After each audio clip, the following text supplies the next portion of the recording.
tap that.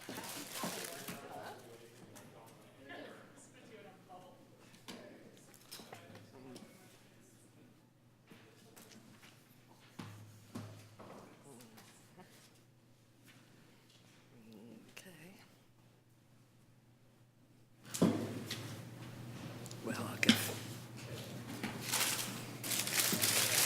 give Pete a chance to make it back and Michael a chance to make it in.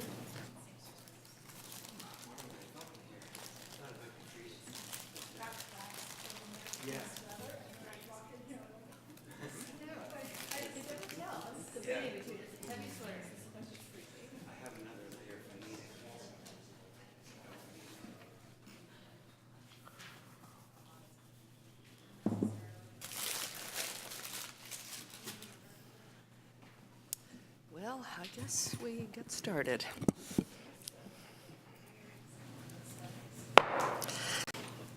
Good morning. I am calling to order the work session for the Albany City Council of Monday, January 7th, 2019. To start with, I don't see on the agenda a place for public comment, but I'm going to suggest, since there are probably people here who wish to make public comment but don't necessarily wish to stay for the entire session, I think I'd like to begin with public comment if there's no objection to that. So, Ann, do you have speaker cards? Just one. Okay, go ahead. Jim Beller with the Diverse Housing Working Group. I think I know about as much about homelessness as anybody here, because I homeless people pretty much on a daily basis lately, and I'm very disappointed to see nothing about entering into a regional serious effort to deal with the problem. I just see a line about, oh, we want to make referrals. I know what that leads to. It means that the people who are easiest to house might have a chance of being offered a place somewhere.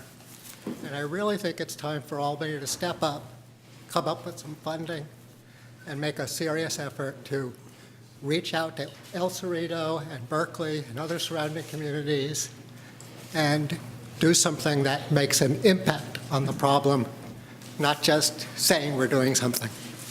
Thank you very much. Thank you. Okay, any other comments?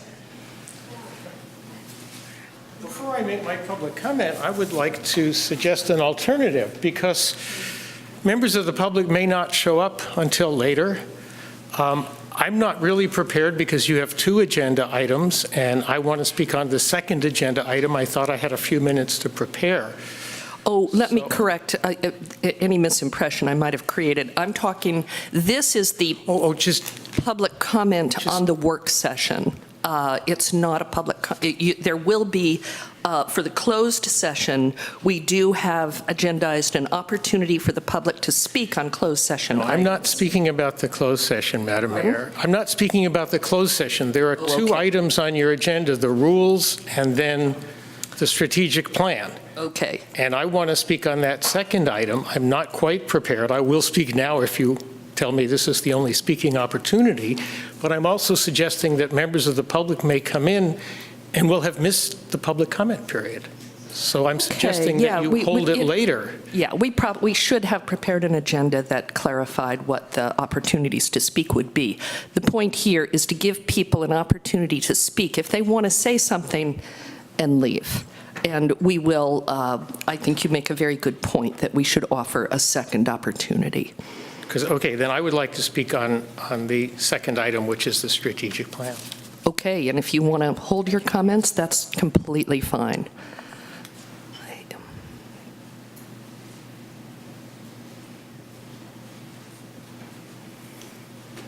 I have the same thoughts that he does, so should I hold all my comments, or are you taking comments on the first item also now, or do I need to speak on that? If you have comments on the first item, this would be a good time to give them to us. If you are anxious to leave, this is an opportunity to give both. Okay. If you're still working on your comments, like Mr. Fields, you'll have another opportunity in a little while. Okay, so for the first item, which is the procedures, right? That's the, okay. Yep. I wanted to suggest that the city of Albany no longer have the salute to the flag. I see that that's listed in your procedures, and my suggestion is that you don't. I looked to see what neighboring cities were doing. Berkeley does it once a year, and they add something at the end that says something, I can't remember exactly, it says something like when that happens or whatever, because it's obviously such a bogus, liberty and justice for all is obviously not true in our country, so they add something on the end to acknowledge that until that's true, that they will add that on. And then Emeryville has substituted part of "This land is your land" instead of doing the salute to the flag. It's not a law. You're not required to do it. Berkeley also, and I think both of them, but Berkeley, I know, says people can just stand there, and I assume they mean council members too. So if there are council members who are uncomfortable with the concept of pledging their allegiance to a flag over and over and over again, they could not do that. And I also object to the under God part, which I think speaks to the diversity of our community, because there are people in our community who don't believe in God, and so by having a pledge that is something at a city meeting where people don't believe in God, I think it's a way of leaving people out. So I would like to recommend that you at least talk about maybe alternatives or just dropping it altogether. Thank you. Thank you. May I ask a question about procedure? Sure. Since this is a relatively informal event, is council allowed to respond to comments as they're made? Do you want us to hold them in?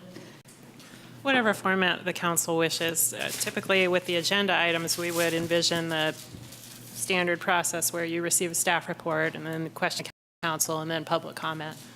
But again, this is a work session, so it's certainly not a formal, doesn't have to be as formal. Thank you. All right, so shall we have the staff report on the first item, please?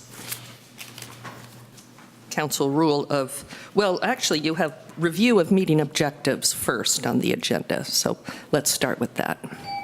Sure, just as an introduction to the work session of the City Council, this is an opportunity for the City Council, which we in the recent past have done once a year, just to refresh and have a collective discussion on rules of procedure and order, and also an update of your strategic plan. There will be clearly opportunities for the public to speak on each of these items. Any guidance given today would be formalized and presented back to the council at an open, regular public meeting for additional discussion. All right. Any comment from the council about the objectives of the meeting? All right. Then let's go ahead to the rules of procedure and order. You will see that a staff report was prepared and posted online as well as to the council, giving a summary of the suggested rules and procedure and order update as well as city council policies. In the past, when these were originally adopted back in 2012, they were two separate documents. We've made them a hybrid document simply for administrative purposes. It's easier to find one document than it is two. They also overlap each other and speak to each other and build on each other, so it is helpful to have them in one document.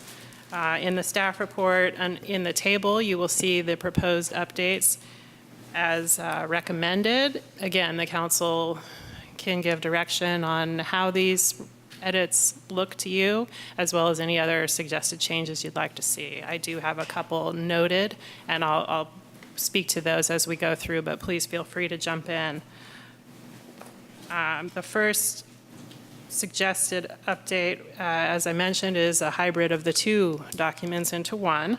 The second is you will find on page 29. I'm not sure. Can you scroll as I talk about the updates? As we experienced with this past election, we had a definition on page 29 of the reorganization of the council, and that it occur at the first meeting in December. However, upon an election year, this gets a little bit, the timing may not work depending on when the registrar of voters certifies the election. So a simple clarification is that on election years, it would be on the same meeting as the council certifies the election results. Again, the purpose of the rules of procedure and order are really just to take the guesswork out of things. What does the council do and why? And here it is in writing so that you have it as reference. I don't expect any of us to memorize the whole document. The next suggested update is on page 33. It is changes to advisory body work plans. Again, this is a timing thing. Advisory bodies, the membership to advisory bodies are appointees for a 2-year term. And as you see, when we get closer to the end of that term, it could be complicated if there was an amendment to a work plan right before those members were, their term had concluded.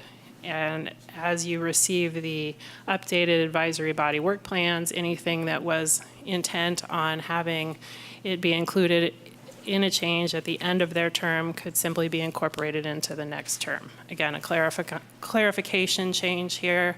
We may want to work on the language a bit more. Do you want comments as we go, or do you want them at the end? Sure, whatever works for the council. What is your pleasure? I would rather get the whole staff Okay. report and then do discussion. Thanks. Next is on page 39, which is some added language on city council subcommittees. From time to time in the recent past, the council has established subcommittees. Currently, we have one with regard to the waterfront transition plan. We also have one with regard to the concern and closure of the Alta Bates Hospital in Berkeley. This provides some language in terms of how subcommittees are established and the need for reporting back to the council. Again, putting your action into written language for reference. The last proposed change at this point in time is in terms of page 43, adding a clarification here that in addition, staff will present quarterly budget updates to the council. You've seen this in the recent past that we've been providing you with those quarterly updates. I'd like it in writing so that we have it as reference. Be happy to take any comments or questions regarding these proposed changes as well as anything else you'd like to see. I know that there may be one suggested edit by Councilmember Pilch do you want to speak to it directly? Sure. The only suggestion I had, all the other edits sound fine to me, was that for the subcommittee reports, that we have them no less frequently than quarterly. So we make sure that subcommittees always report at least quarterly, if that's acceptable. Okay, so that's your comment in addition. That's all my Anything comments, else? yeah. Okay. Peggy, any comments or additions? Yeah, I do have a couple. On the advisory body work plan, page 33, I think the first change is in the changes in the first sentence, an affirmative vote. I think there's somewhere in there it should say a majority of the appointees. So it's really clear that it's the majority that's voting for it. And I'm wondering if it might be clearer to state no change can be made after November 1st in the second year of the plan.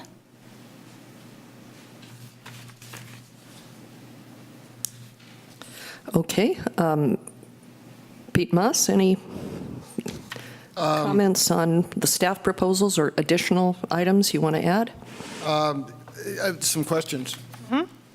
Well, thanks to Councilmember Pilch for, because one of my questions was about what periodic, how you define periodic, and I was going to suggest, is that every month, every 2 months, every whatever, but I think quarterly makes a certain amount of sense. One question was on page 43, in addition, staff will present quarterly budget updates to the City Council. Now, how is that going to work when we eventually establish a kind of financial oversight committee? Will that change again, or, you know? We'll have to look at that and the makeup of that committee as it is established and their charge. My presumption would be that the committee would review the quarterly update in advance of the council and provide comments to the council regarding that update. Okay, so. perhaps Again, this is a living document. Yeah, that we could amend so at we, any time. yeah, it seems like we need to think about how we're going to coordinate those two. And then I had a question about something that was not an update, but just a question on the city council member emergency substitutes, which, I think I was puzzled by this the first time I looked at it, but I hadn't said anything. That's on page 38, I believe.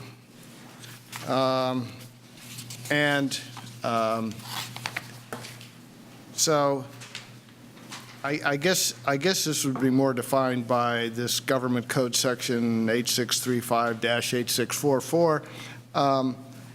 But could you explain how that works a little bit? We can appoint substitutes. Do we have to do that? When do we do that? And do we do that? And what is an emergency?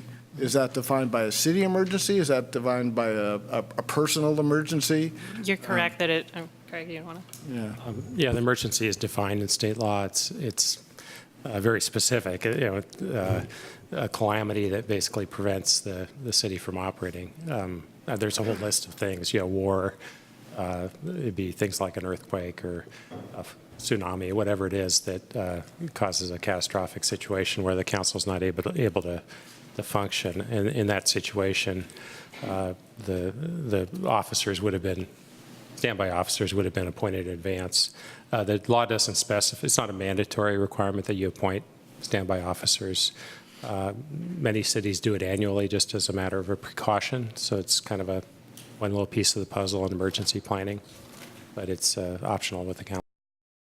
So we have done a fair amount of emergency planning of late, as I recall, the seismic and everything else. I'm wondering if that's something we should consider, if we really want to dot all our I's and cross our T's. Sure, we can certainly have an agenda item on it at an upcoming meeting. The last change that this council made with regard to this particular policy is the second line there. We changed it from shall to may. So as Craig indicated, it isn't necessarily an obligation of the council to have the emergency substitutes, but certainly could be something to discuss further. Okay.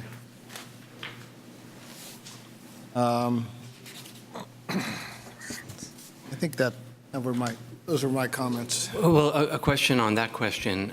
It sounds like by state law, we could appoint at any time. Council members could just go ahead and appoint. We certainly can have an agenda item too, but state law says that we can do that. Is that fair? The preferred process would be through a council meeting where we have a resolution that identifies each of the substitutes. Okay. And It's just easier to find. If anything happens, you can look up the resolution quickly. right. In the meantime, council members could consider who they might appoint as those standby officers. Doesn't it also have to do with the council members' inability to serve? Like in an emergency due to their own their house burned down, their house fell down? Yeah, it does. It's not just, I don't want to deal with this. So I think we need to be real clear in the language, which you're really good at. Yeah, it's going to be a situation where the council member is either physically unable to make it to the city for meetings, or is injured, or for some other personal calamity is not able to serve. Anything else? Okay, Michael Barnes? Maybe I just want clarification on your change on page 33. What was your concern about here? You want to change the language just to stay after the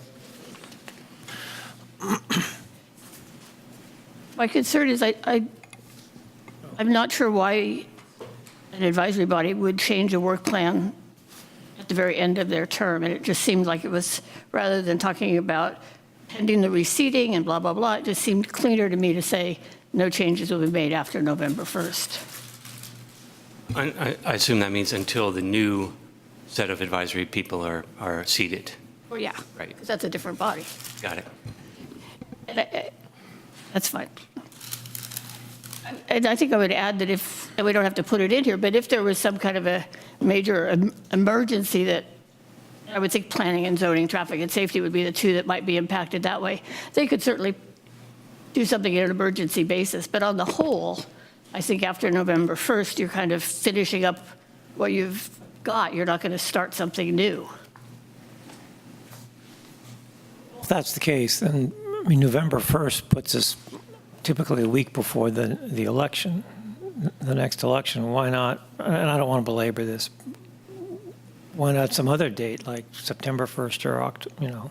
No, I think there's enough time because you're serving until through December. You know, the new advisory bodies really aren't seated till January. And also, any request for amendment to work plan will come to the council, so you would have a cutoff period in terms of the gravity of the suggested change. If you know it's going to take 2 years to implement, the council would probably not approve that change. If it's something that they could conclude within the remainder of their appointment period, the council would consider that probably more in depth. Michael Barnes, is that everything? Do you have anything you want to, okay. I have a couple of things I want to add, but I don't know if we're there yet. Sure. Okay. And I don't know if we want to add them, but I do want to discuss them. And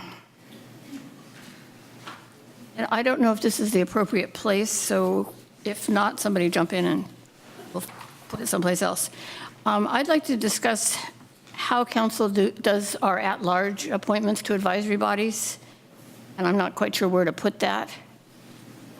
Also, I'd like to discuss the role of council if there's a dispute between staff and residents. We've seen that a couple of times this year where a resident will reach out to us, and it gets a little awkward if council's in the middle of something like that, and I think to have some guidelines there would be helpful. I'd also like to respond to Julie if this is an appropriate time. Sure. And Julie, I'm only going to respond to your comments about the Pledge of Allegiance. I think that's all you did this time. I would disagree with you that we don't do it every time, but I do think that the mayor at the last meeting made a very clear statement about we would go back to I don't know if it's the original, but it's the pre-adding in God we trust. I think it's fine to leave it there. Obviously, if people don't want to participate, they don't have to, but I would suggest the council leave that as part of our meeting procedures. Okay. My turn. I hear a lot of good ideas here. The one issue that I'd like to have some discussion of in addition would be the policy of city council emails. We get emails in addressed to the entire city council. There seem to be two different procedures depending on whether they're deemed to be comments on agenda items or if they're deemed to be general correspondence. I'd like to have a clear policy for distinguishing between the two if they're going to be treated differently, and have a discussion of how general correspondence is treated. Because from the rules of procedure, it looks like the staff should be responding to them, but I don't think that that is what actually occurs. And as mayor, I'd like to be sure everybody gets some response. At the same time, I'd like to be sure that we don't have 5 different responses going out to people, which could potentially conflict with each other. So developing some kind of procedure that makes it very clear and makes it clear to the public what they should expect, so they don't say, well, I sent an email and nobody ever responded. I guess they just don't care to respond. We don't want to create that impression. So why don't we take these up pretty much in the order in which they were raised? Councilmember Pilch, does anybody, let's talk about the reporting of the subcommittees. That makes quarterly reporting by subcommittees, which could be in writing. It doesn't have to be something said at the meeting, but at least quarterly reports from subcommittees makes a great deal of sense to me. Does anybody feel differently? I guess I think we do need a report, obviously. I would also say perhaps Councilmember Pilch's idea of quarterly could be also added on to that, or as events happen. I mean, in other words, if all of a sudden next month Alta Bates decides to stay open and, there's good news or terrible news, whatever. Yep. We should get that news. We shouldn't have to wait until the end of March or, whatever. Yeah, should be part of the regular council reports. To be Agreed. clear, my language was at least quarterly. Yeah. At least quarterly, yeah. That sounds good. Okay, so it sounds like we have a consensus to direct staff to draft appropriate language for that. Good. Then let's talk about the committee's work plans. Right now, if a committee it develops its work plan, the work plan is approved by the city council, and then they come back to us with recommendations. But in the course of their meetings, they may very well come up with ideas and things that they want to propose in the middle of the year. Right now, they are expected to sort of put those in a bin and add them to their proposed work plan into their next proposed work plan. Is that correct? That was my understanding when I was a committee member. The council approves a 2-year work plan for the advisory bodies, and then if the advisory body identifies anything else that they would like to work on or find is of need to work on, they would submit a request for work plan amendment to the council for review and approval. At any time during At any the- time? At any time. Okay. And what you're proposing here is to, and how will this differ? This qualifies the 2-year term, which has not been clear before. So when folks are appointed to an advisory body, they serve for a 2-year term to coincide with the council election schedule. What staff is suggesting is that towards the end of that 2-year term, somewhere, wherever we select the appropriate language for the timing of that, that amendments can't be made after that date, because in effect, that the advisory body will be refreshed or reappointed for the next upcoming 2-year term as they build that new work plan.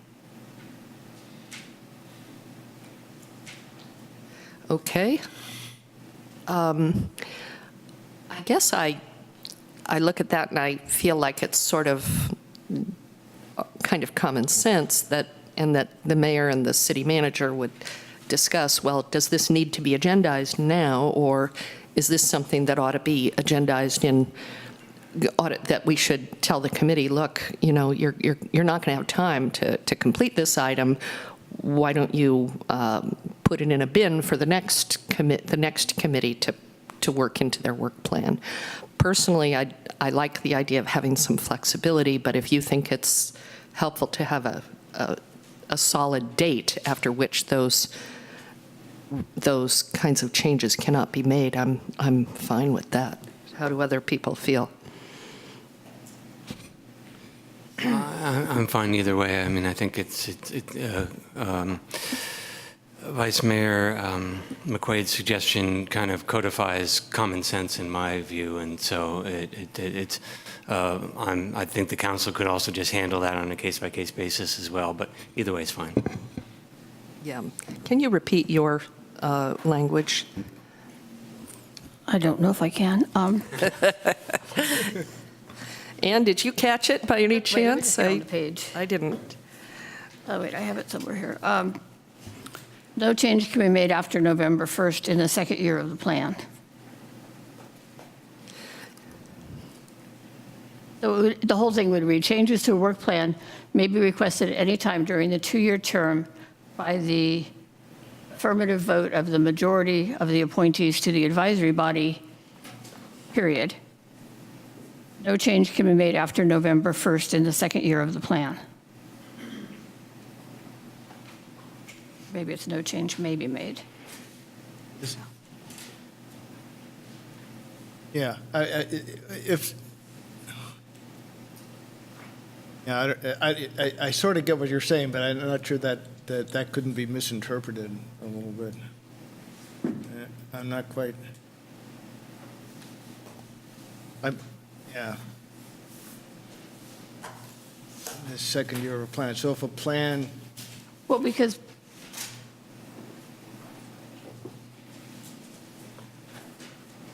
it's funny, because I understood it the first time you said it, and this time I was a little more confused. it but- says, I'm trying to see it, I think it says somewhere, work plans are presented to the council every 2 years.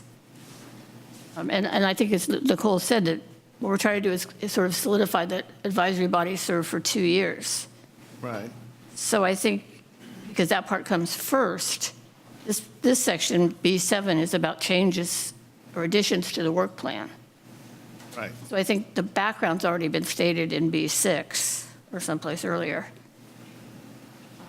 So this just relates to changing it. Okay, well, it's one of those things, maybe I have to look at it. But it just means like at the very end of you don't want an advisory body like saying, oh, we're gonna suggest to completely change our work Yeah, plan that- right before we leave. That part I understand, and I agree with that, so, yeah. And that basically is the November, December period. And the reason, certainly this would seem common sense, but it has come up in the past, and to have something in writing helps everybody understand the process. You know, I can think of a situation where it occurred, not this part in particular, but an issue arose about the amendment to the work plan, and somebody seemed, and it seemed like there was not a clear understanding on that committee that they could request a change to their work plan. So this is, I don't know that this will help with that situation. Maybe it's part of orienting community participants in the advisory committee process of what their options are. I hope we wouldn't get into a situation where the work plan becomes meaningless and, committees come in with constant amendments, but that they do have the option as long as it isn't November or beyond.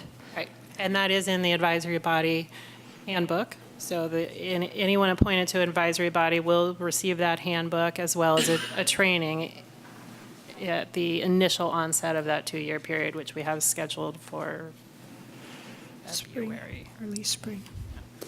Say that again? It'd be sometimes the beginning of March. Okay, We are working on a training for all the appointees to advisory bodies. great, thank you. Another thing that just occurred to me is that I think this would also help staff if they see that an advisory body is thinking something maybe needs to be changed, to be able to say, you have the ability to change it, but do it now. You can't do it in 2 months. If you want to do this, do it now. It also kind of puts a policy in writing so that the staff liaison is not perceived as trying to, you won't allow us to do something. No, it's council's direction that it's before November 1st. So I think it's helpful Takes to the everybody. guesswork out of it. Yeah. Yeah. Okay, are we approaching consensus that we adopt Peggy McQuaid's language here? Okay, then I guess that's a direction to staff to bring that back to us. At-large appointments. I think this was one that you raised. Do you want to? Well, I don't think we have any policy on this. I'm not sure we need to have a policy. I'm kind of curious as to how it works, and how to make it work really fairly. So I'd kind of like us to just kind of talk about it, and I don't know where we'll end up, but I think it's a discussion we should probably have.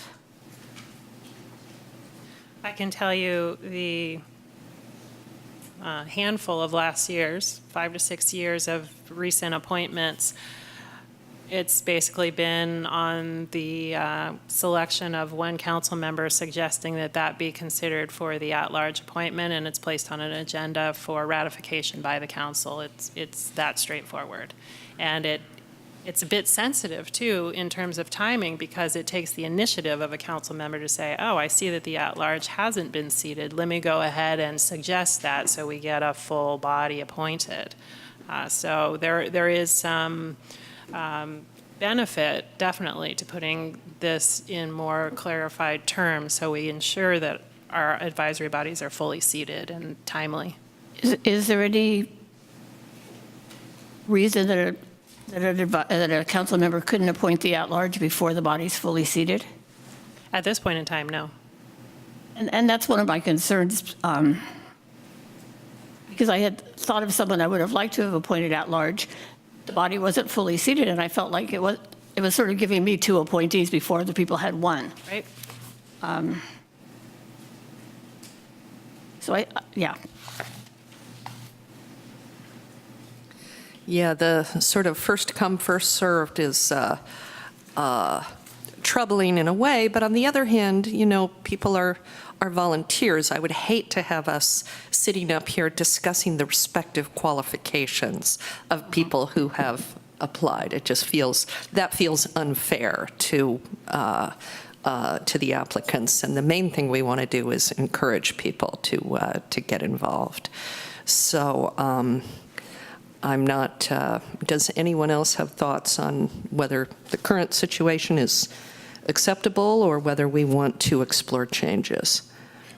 Yeah, I have a question. You know, presumably the reason you'd want to have at-large members at all is because there's much work for just 5 people to do, because if each one of us appoints someone, that's 5 people on a commission. And I think the Arts Committee is one that comes to mind. I'm not sure exactly how. I think we have 2 at-large on the Arts Committee. I'm not sure. One, I think. we have One Board of Ed has So 1. does having 6 instead of 5 Board of matter? Education has 1. The school board has 1. Oh, so we have 7 altogether.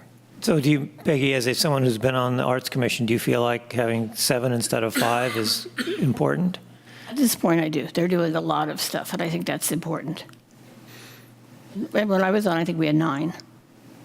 Where'd the other 2 come from? I think the board had 2, and there might have been 2 at large. Okay, I just wanted to check about that. So here's what I might suggest in this situation. I didn't see the possible difficulty arising from this, but I think if there is, if 2 council members both have an idea of someone they'd like to appoint at large, those 2 council members could informally talk it out. But if there's more than 2 council members, it would have to come to the meeting. If we were really lucky enough to have that many people vying for the at-large seat, then I think it would have to come to the council. But maybe we can just informally discuss possible collisions, inadvertent collisions, informally. How would that work? Just by one council member reaching out to the other and saying. How do you know who the other council member is? Well, so you'll get the notification that one council member recommended the at-large appointment, and if you're the council member who's saying or who's thinking, oh, I had someone else in mind, then you can reach out to that council member. So that instead of being, okay, no, I understand. Never mind. Just a suggestion. You know, I wonder if, you know, I've been okay with the process as it is pretty much because it seems to have worked. But I'm wondering in the future whether or not, if somebody proposes a at-large appointment, that it comes before the council twice. In other words, it comes up as an informational thing in one meeting. At the next meeting, they're ratified. So that gives time for everyone to be clear about it or talk about it. If you know if it's a question of fairness or That it's, because, when we've before gotten a suggestion for an at-large committee appointment, usually it comes up just on consent calendar and we vote yes. If it comes up as an informational item, then that sort of gives a heads up to everybody about it in one meeting. And the following meeting, if there has been some kind of issue about it, I think it would just be more fair. Well, I brought this up and I put forward at-large appointees, and I'm partly thinking, and I thought this from the beginning, it's kind of unfair to change the process midway through, and we are midway through appointing people. And maybe what we should do over the next 2 years is give this a little bit more thought, maybe agendize it, and come up with a policy for our next cycle in 2 years. I kind of like what you're saying, but I'm not 100% sure at this moment. I want to say, yeah, that's exactly what to do. So I kind of think we should leave it as it is this time, and in a year, bring it back as an agenda item and kind of kick it around a little bit more.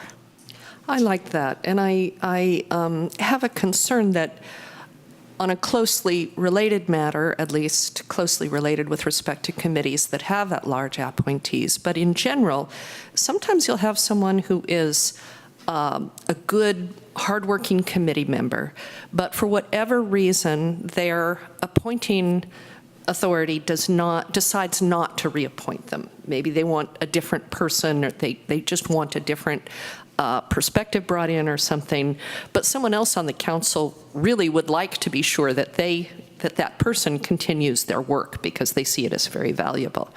But as appointers, I don't really know whether I should be appointing. There are people who have applied. They were appointed in the past. I don't know if they're available for me to appoint or not. If I don't appoint them out of deference to their appointing authority, and then their appointing authority doesn't choose them, they might be off the committee, and that wasn't what I had hoped for and intended. And I in a couple of situations this year, I emailed people saying, do you plan to reappoint this person or not? But you could easily get into sort of a Brown Act issue and so forth in that situation. So I agree with Peggy McQuaid that we take some more, we go ahead. I would suggest we just go ahead with what we have, but we create a bin for this issue, and after we have filled the committees this year, we make sure that we come back to this at some point. Does that make sense to everyone? Yep. Sure. Okay. All right, staff versus residents. Sounds like Okay. It wasn't meant to be that scary. You're brave. Go ahead. There were a couple of issues this year, usually having to do with planning and zoning, unfortunately, where there might be a neighborhood dispute. People aren't particularly happy with the answer they're getting, and so they'll email council, and what can you do? And we do want to be responsive to people, but it's not our area of expertise. We're not, it's just, it's not our role to manage other departments, to manage department heads, whatever. But I think we need a little clarity as to what is our role and how far do we go on some of these issues. And again, this is more of a discussion, not necessarily a written policy is going to come out of it, but and the other thing is we're all different. We all approach things a little differently. So what's the best way to handle these things?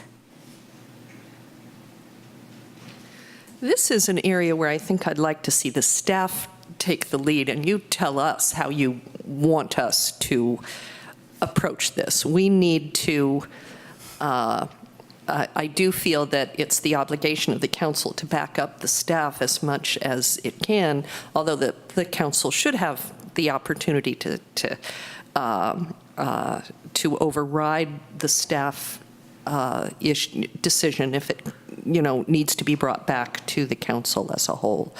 But Does that make sense to you, that we would ask the staff to consider providing some maybe informal policy guidance, and then look at whether that should be incorporated into this?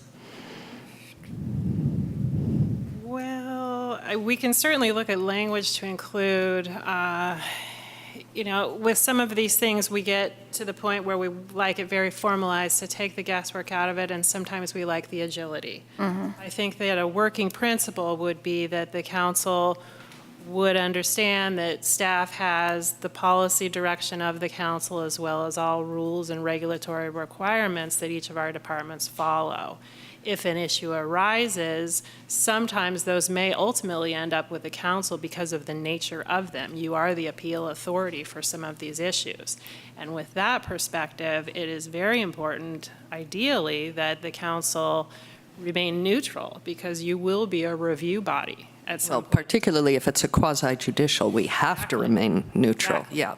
And sometimes that can get a little bit muddy. Yeah. That being said, I appreciate that the community has the opportunity to email the mayor, to email the city council, because you are their elected officials. And if they're not satisfied with something, they should be able to email the council and the mayor and the vice mayor and so on. What I would appreciate after receiving that, and granted that typically a handful of staff are copied on those emails, including myself, is that any communication or follow-up is handled in coordination with the city manager. So maybe this really ties into the email policy, although something could be communicated by phone or, yeah. No, I think that's fine. I All think right. bottom line for me, the general approach is, if a constituent raises an issue to you, bring it to me. Maybe I'm not aware of it. Well, and maybe the email policy isn't even an email policy, it's a communications, resident communications policy that covers phone calls and snail mail and any other way that people, skywriting, whatever people want to do, that, we bring it to the staff and we have a policy for responding. Make sense? Makes sense for this part. Okay. So I think that takes us down to the Pledge of Allegiance. And I'm in agreement with Peggy McQuaid. I like using the traditional Pledge of Allegiance. I proposed that at our last meeting, and by traditional, I mean the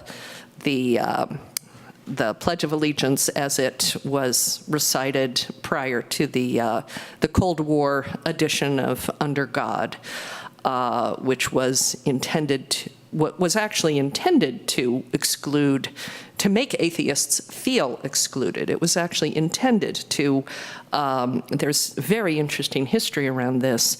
The person who proposed it actually gave a speech about calling atheists spiritual parasites, and that should be driven home to them every time they have to say the Pledge of Allegiance. So I would like to continue to say the pledge, omitting that. For me, the piece of the pledge that I like and want to have us say every time has to do with indivisible and the aspirational liberty and justice for all. I think that's a good thing, but I'm open to other ideas. Nick, any feelings? So I support your removal of "In God We Trust" very strongly. Yeah, my understanding is that was added in during the McCarthy era, and it certainly was not part of the original pledge, and so I strongly support removing it. I do think the pledge is problematic because we pledge allegiance to a flag. It can smack of nationalism. At least it's a strange thing. But I might be in favor of saying it fewer times than we do now. Then again, I don't strongly care about that. Mostly, I consider it a pledge of our duty as public servants, and that's really what is the intention of the pledge. And so I think the words are strange, but in that it's a pledge to be a good public servant and a pledge to uphold our duty, I'm fine with reciting it at every meeting for now. But I would support anyone who wanted to say it less as well. I also appreciate your revision to the original pledge. I think that was something that was happening anyway. Less and less of us were saying under God up here every time we said the pledge.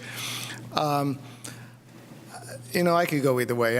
What I've always found interesting is on more regional commissions and committees, some say it and some don't. The Transportation Commission does say it before their meeting. The Waste Management Board for the county does not say it.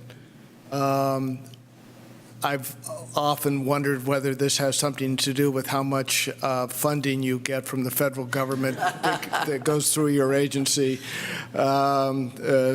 Transportation, a lot of funding comes from the feds. Waste management, it's mostly coming from the county or coming up from the people. So I can go either way. It's something we could keep saying, but if we dropped it, I'd be fine. Michael, any strong feelings? Okay. All right, then. Sorry, Michael, I didn't hear what you said. I said I have no comments. Here, sorry, I have no comments.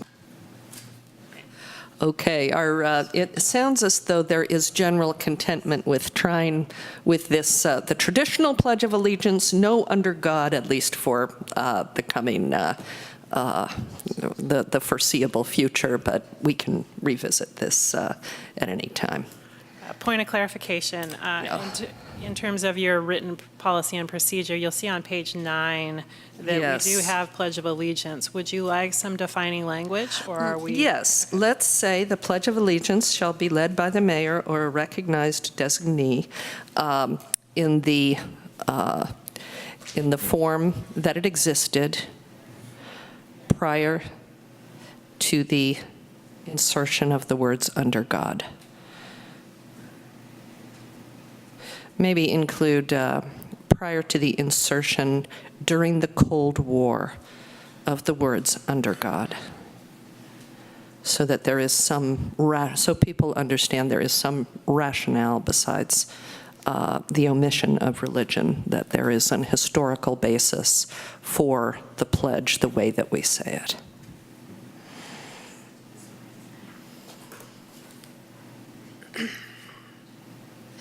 And with that, I think that we have covered everything that has been raised so far. We've had a few new people come in. Excuse me. Yeah. I don't think we talked about email.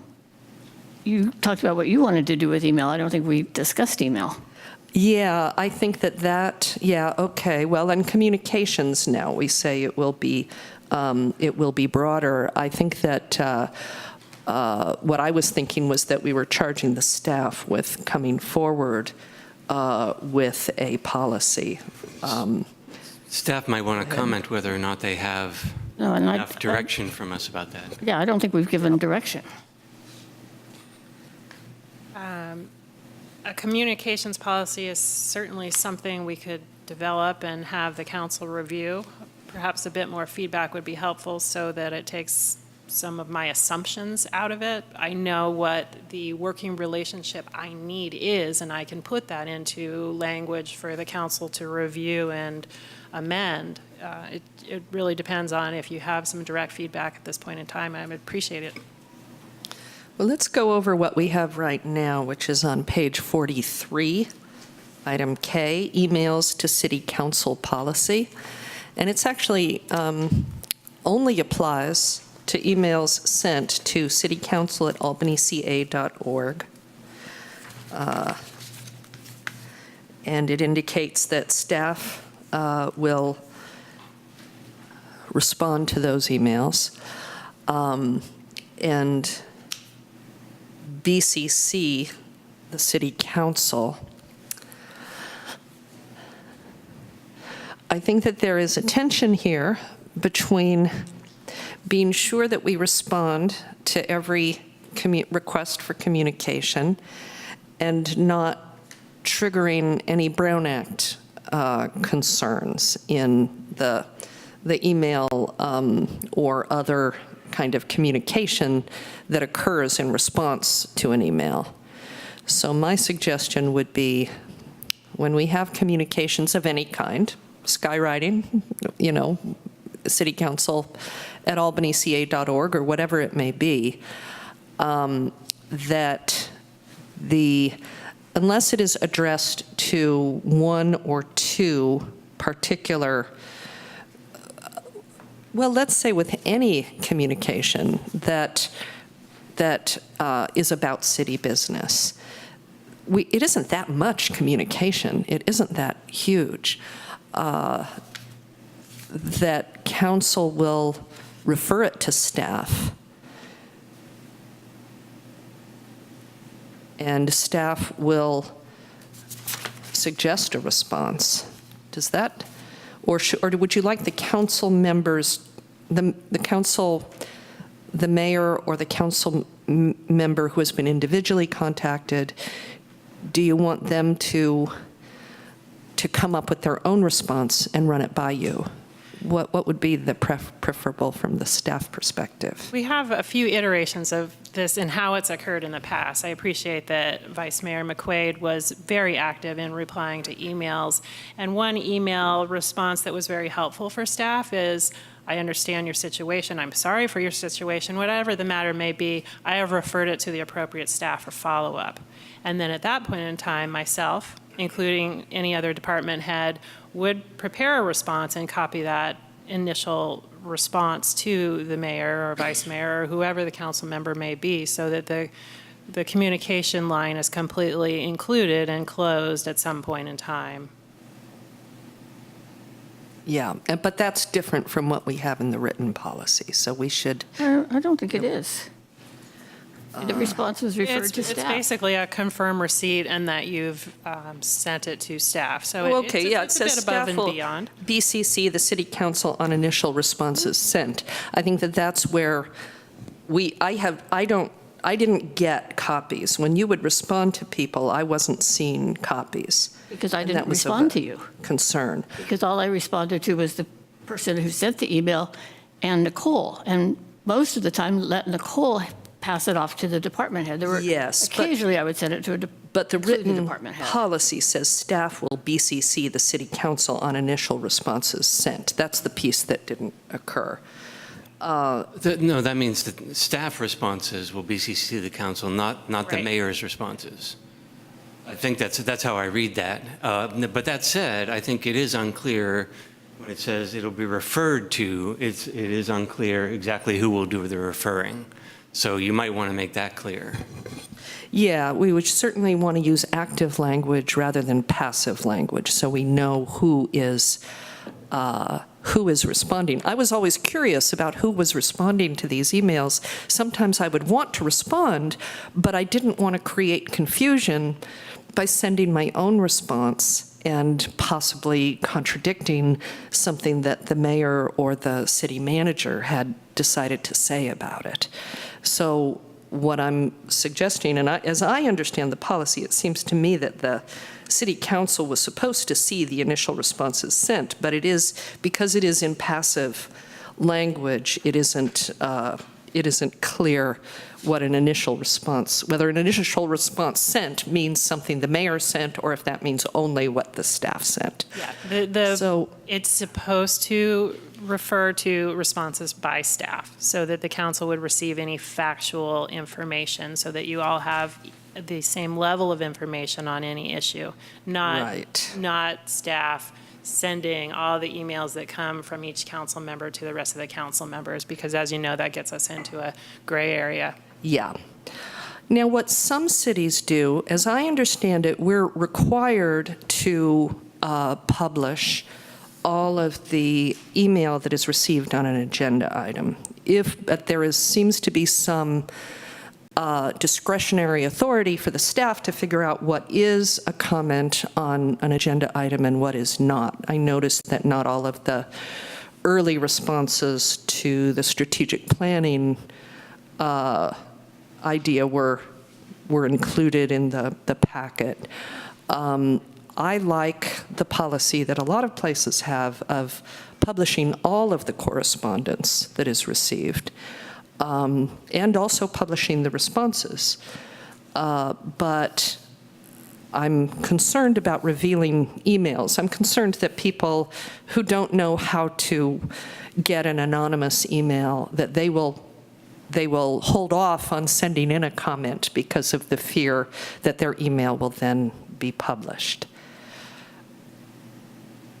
It seems like if we're allowed to not publish the email at all, we should be able to publish it with the email redacted, at least with regard to the general, but I know that's not necessarily the case. Maybe two different things here. If there's correspondence received from members of the public directed to the council relating to an agenda item on an upcoming agenda, and that's circulated to the council, then it's got to be made available to the public at the same time it's circulated to the city council. If there's just correspondence received on other issues that aren't related to an upcoming agenda, there's no obligation to make those affirmatively available to the public, but they're still public records if somebody asked for them. Yeah. And we say that on our website if anybody reads it. I guess I want to ask for a clarification on that. What happens subsequently? I have an email that I use for correspondence with people, and some people are friends or people are more than just acquaintances. Is every conversation part of the public record? As a general rule, yes. I mean, there was a Court of Appeal decision recently in the last few years that held that even if a council member is using a personal electronic device to communicate, if it relates to city business, it's a public record, unless it fits within an exception. And exceptions are things, for example, attorney-client communications or certain limited exceptions. But generally speaking, the assumption is that those communications are public. And I know this has come up because people will punitively do public records requests just deliberately as a harassment technique because it can cost a lot of money for cities. But the city has to, if, for example, someone wanted every email I'd ever sent discussing the weather in Albany or my favorite restaurants on Solano Avenue, somebody at the city is going to have to scan through every one of those and determine whether or not they're relevant, or? Yeah, pretty much. I mean, the city there is sort of an outer limit if it's unduly burdensome, but it's a hard line to draw. So generally speaking, if the city receives a request for documents that are not exempt from disclosure under one of the exceptions in the Public Records Act, we do have an obligation to search for them. And try to produce them within a reasonable amount of time. So I just took a quick scan of the emails received about the strategic plan, and I refreshed the page, the agenda page on the city website. It looks like all the emails are there. The first one's from December 28th. And I've noted that sometimes there's a little bit of delay just because of, staff, us receiving things on the weekend and then staff doesn't have time to compile them. So I think for the most part, staff is getting them all on all the correspondence for agenda items on the agenda. And if they're not, it's probably just a clerical error. And I would think it'd be pretty clear to staff which items are addressing agenda items on an agenda and which are just general emails to the city. So I'm not sure I have a problem in those particular areas. Yeah, there was one I recalled that I didn't see in the packet. I think that someone wrote saying they wanted on the strategic plan that we make sure that the street sweeping gets done. And I don't think that was in the packet. But, there can be just small mistakes, or there could be, just judgment calls, because there can be gray areas about what something relates to. And also, we get emails about things that are going to be on the agenda later, and I don't know if those get concluded. Here's what I'd suggest for guidance, that we ask the staff to come up with a policy, and I'll be available to consult on that. I'll work on that with staff. Come up with a policy that maximizes disclosure to the council while, well, I was going to say minimizing exposure of emails, but I guess that's just not in the cards. We simply want to maximize the disclosure of information, of communications between the public and the council, making that available to all in both directions. I would say with regarding to redacting email addresses, I think it makes sense to have the same policy. I think that any, and Craig can correct me on this if I'm wrong, on it, that any public body has when making comments. People are not required to disclose their names when they come and speak in public comment. That's right. We ask them to, but they're not required to. Similarly, I would just suggest maybe in the automatic email that comes back to a person when they email City Council, we could have a little line saying, if you wish your name and email address redacted, please say so, otherwise it will become part of the public record. I was thinking that, but apparently we can't.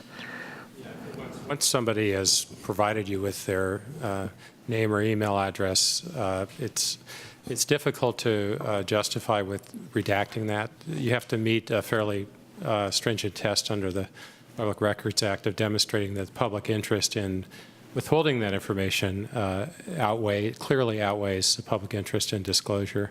And you might meet that if somebody inadvertently provided their social security number or personal home address, but I think if they're just providing you their email address or phone number, that might be difficult to justify redacting that information. Okay, thanks for the clarification.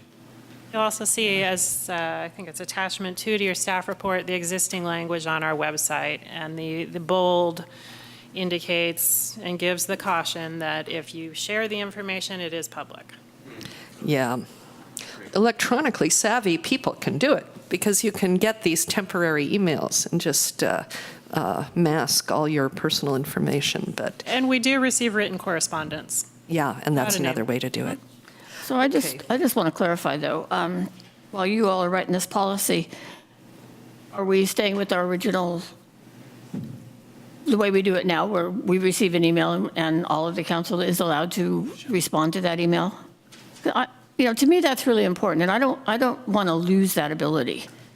I think it's important if somebody writes to the city council that all 5 city council members have the ability to respond. And if we do respond differently, that's okay too, because we are different people, we have different opinions. So I want to be careful that we don't lose that ability. So far, I didn't hear a suggestion that we couldn't do that, and I agree with you that we should always have that option. Okay, so I just want to make sure that at this point we're able to respond. What I would say was a policy might encourage a unified response, but not require it. So anyone can respond, but that if they've written to the whole city council and there is a response from the staff, that be the response, if possible. But if someone disagrees or wants to take issue with it, that they certainly have the ability to do it. Well, especially when it relates to an agenda item that they may, write and they want X, and I think X is a great idea and you think X is a horrible idea. It's okay that we write back and say, yes, I agree with you, I'll do everything I can to have that happen, and you write back and say, I don't think that's a good idea because X, Y, Z. Yeah, and that's a difference between general correspondence and something that is on the agenda, something that is not on the agenda. So the bottom line is this comes back after being worked through by the staff and the leadership. All right. So now you I have had another- one other question, which I put in my notes, but I just recalled it. And this was about on the purchasing policy on page 47, number 8. The city shall give preference to environmentally preferable products to minimize environmental impact, toxics, pollution, and hazards to worker, et cetera, et cetera. How do we monitor that? Do we ever, check and see if that's actually what's happening? I mean, it's a great policy, but without any kind of verification, is it just a greenwash? Saying, oh, we're always going to do the right thing. I mean, is that something that could be checked on? I mean, I know the financial oversight committee that we're setting up is going to be looking at finances. Could their scope be broadened to look at how well we're following a policy like this, our environmental purchasing? Or is that something that, maybe not the climate action, but some could be looked at by somebody else, or that council looks at? Because, I know this standard between wanting to do the right thing and doing the right thing, sometimes there's a bit of a separation. To give you some background, I believe that this went into place in about 2004. So the policy is a little bit dated. It's an environmentally preferable purchasing policy. It's something we could definitely look at updating. I think we actually have looked at updating it on the to-do list to make sure that it is user-friendly for staff. It's not something that's forgotten about. It's something that's on the front burner. And that's something we can do internally through administration. The way that the council sees this and has, I know Councilmember Pilch has checked a few times with fleet vehicles, for one example, as you receive requests for purchases of fleet vehicles, because those really usually in the expenditure category are under review by the council. You have the opportunity to question, why are we buying a diesel truck? Are there any alternatives, and have those been looked at? And then you have the cost comparison for those. That's also something we could incorporate into this policy, is some additional analysis so that council has the options for vehicles as one of the most productive greenhouse gas emissions. I noticed when we buy a number of vehicles or a new fire truck or whatever, that comes before council usually on the consent calendar. But I'm wondering if part of the staff report could make some mention of this was the environmental reason why this might be the right choice. Now, like you say, there probably are situations where there isn't a alternative to a diesel-powered fire truck, not yet anyway. But I know it's coming up later. Something to do with leaf blowers. It was about a month ago. We got brochures in. At least I got it. Maybe I'm the only one that got it. But about 12-volt leaf blowers. Could we be looking at that kind of equipment that might be more environmentally friendly? Anyway, I mean, it's a great policy. I would just like to see some way to kind of verify that we're actually doing it. I second that sentiment. And you have the sustainability impact on all of your council reports. Sometimes it's something that can be discussed, and sometimes it's not applicable. Clearly, if it is a purchase, there should be some discussion in that sustainability impact section. Okay. Wrapping up, anything further on the policies and procedures before we move on? Yeah, sorry, I did have one more, and I apologize that I neglected to bring it up previously. I had it in a different tab in my browser. But it's not something that I think that we're going to have much discussion about, because I think I'm sort of a lone voice in this, but it's about the mayor and vice mayor selection, or the reorganization of the council. So I have a statement to read, which I could read now or after public comment, as you wish. Is there any further public comment? We've got two. Why don't we go ahead and take the public comment, and then you can read your statement. Does that make sense? Well, actually, Do you want to just do it take right it back. I'd like to read it now, Okay, since good. we've all made our comments on the items previously. That would just be in keeping with what our current procedure. So I'm going to tell a story, as Councilmember Barnes enjoys doing sometimes. We don't like it when he does it. In 2006, Joanne Weil and Marge Atkinson were elected to the council to join Robert Lieber, Fareed Javandel, and Jewel Okawachi, who are already serving. At the time of the election, Alan Maris was mayor and Fareed Jabandel was vice mayor. As was the case in our last reorganization a little while ago, the swearing in and reorganization happened at the same meeting. When the council reorganized, Robert Lieber was selected as mayor and Marge Atkinson as vice mayor, upsetting rotational order, which would have brought Fareed into the mayor's seat. I was at that meeting, and I sat with Mr. Alan Maris, who I note is in the audience today too, as this happened. I said to Alan, "I didn't know they would do this," referring to the new council majority having elected one of their own as mayor. Alan said, "We knew that they could." I was baffled and upset by this turn of events. A reporter, at the time we actually had reporters covering the city council meetings, asked me if I wanted to make any comments, but I was too scared to have my remarks in the public record at that time. However, this event served to rev up my interest greatly in getting involved locally.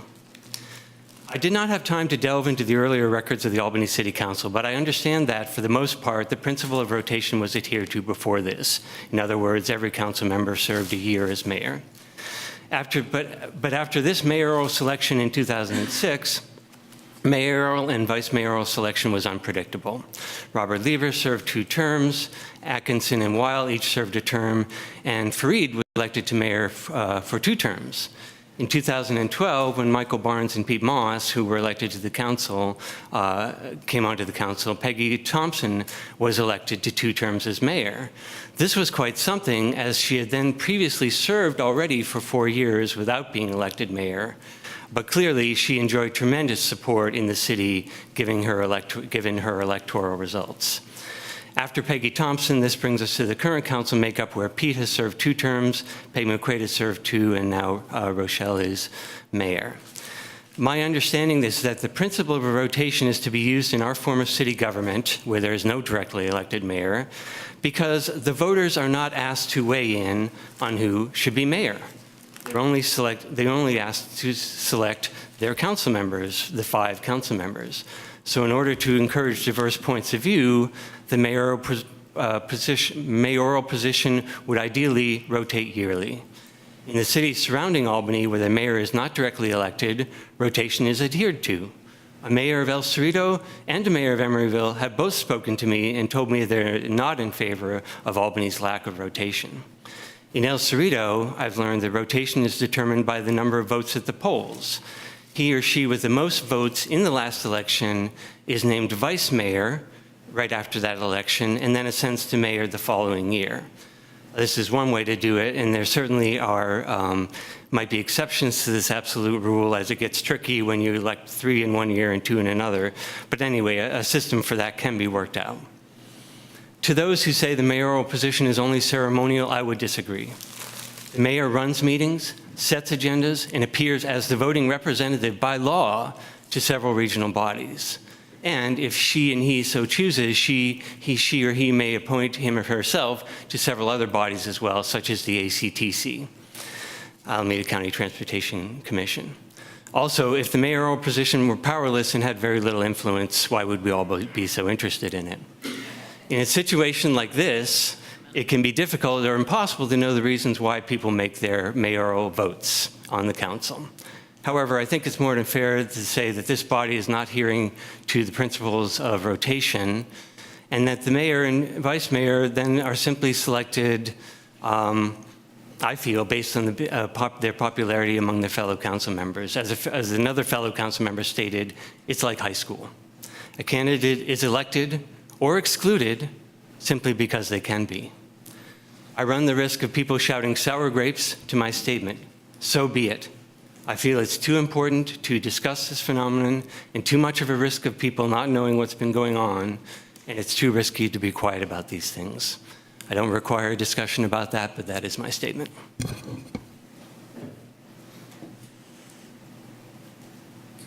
Okay. Public comment. Does people, let's see. All right, let's go ahead with additional public comment. Julie, you've commented once already on the policies and procedures, so are you? I would like to comment again. I thought this was I feel like it's right that we get to comment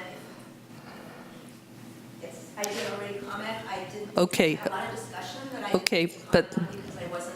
Okay, go ahead. Hi, thank you. I wanted to just comment on a few of the things you talked about that I didn't think of. The emails, I wanted to talk about my personal experience. I email both using the individual city council members, and now that there's this everybody at once thing, I email there. I usually don't get a response unless Peggy McQuaid is mayor, in which case I do get a response from Peggy. So this time I did get a couple responses from Councilmember Pilch, which I really appreciated. So if you don't respond to somebody, it bothers us, or at least it bothers me. It feels like it doesn't count, that you don't care, and I just want you to know that you work for us. And so you should be responding to us.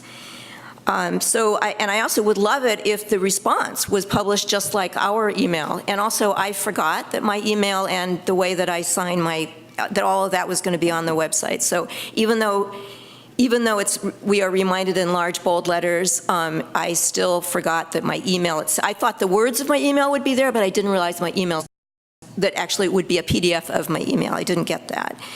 I also wanted to talk about the pronouns throughout your document on the public conduct. You use his, her, or she, he. I would recommend highly, especially since you are committed to diversity, that you use the pronoun they, so they can do this. It works perfectly if you go in and put they and theirs instead of he, she, because otherwise you are leaving out a certain part of the population. And then appointees, I would really, really encourage the people on this council, look at yourselves, look in the mirror. Guess what? You're white. I would really encourage you to make a huge effort to try to diversify your appointees to advisory boards. And I know that Councilmember Pilch has made it somewhat of an effort to do that. Looking at your last appointee, the white man, I can see that it's not always there, but I would really encourage you to do that. And in terms of what Councilmember Pilch just said, I just want to say that I completely support his idea.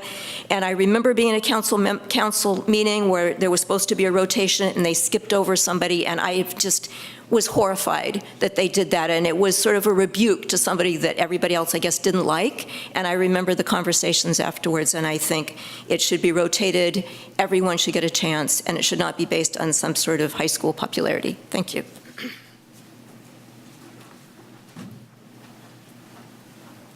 Bart Grossman, Albany resident.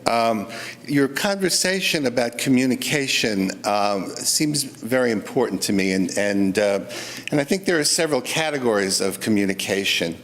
Comments on items on the agenda or general comments about the state of the city are one thing, but I think people see the council appropriately as a place to appeal if they're unhappy about behavior of staff in terms of how policies are applied. Some of those smack of whistleblower kinds of complaints, and generally in those cases, identity can be protected. That usually applies to employees, but there are people in the city who may be reporting something that they don't particularly want their name attached to, so there needs to be a way of doing that. Also, people may want to communicate with a council member because they have been dissatisfied by their experience with the city. And there needs to be a way of doing that that allows a direct path to the council rather than necessarily being turned back to staff. Obviously, the city manager should be included if there's a complaint, but there also needs to be a way that people in the city can feel that if they're not being served appropriately, they can turn to their council member. So I hope that that will be part of the policy you develop.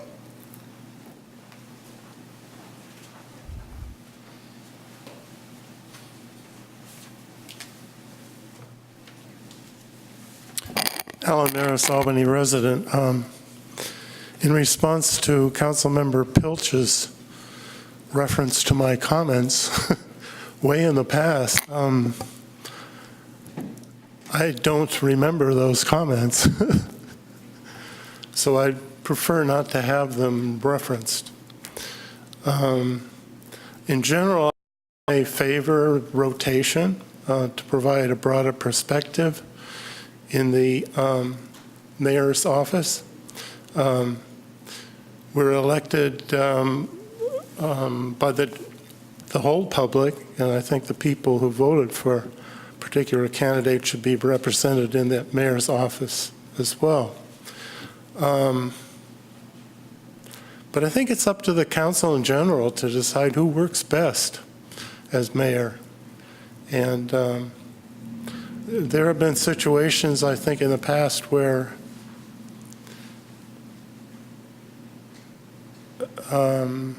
people have not wanted to serve as mayor.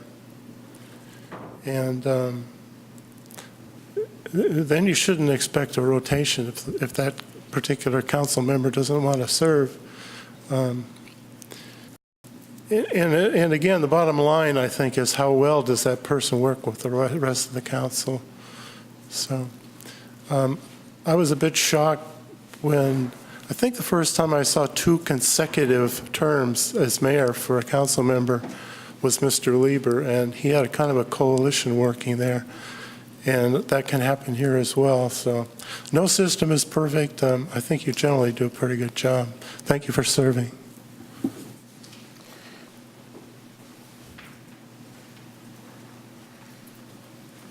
Hi, Dave Namby speaking here. Just one thing on Peggy's point about the member emergency substitutes. I don't ever see this happening in Albany, at least I hope not, but thinking about what happened back in North Carolina when they changed from Republican governor to Democratic one, a lot of things got changed in the last 2 months of the administration there.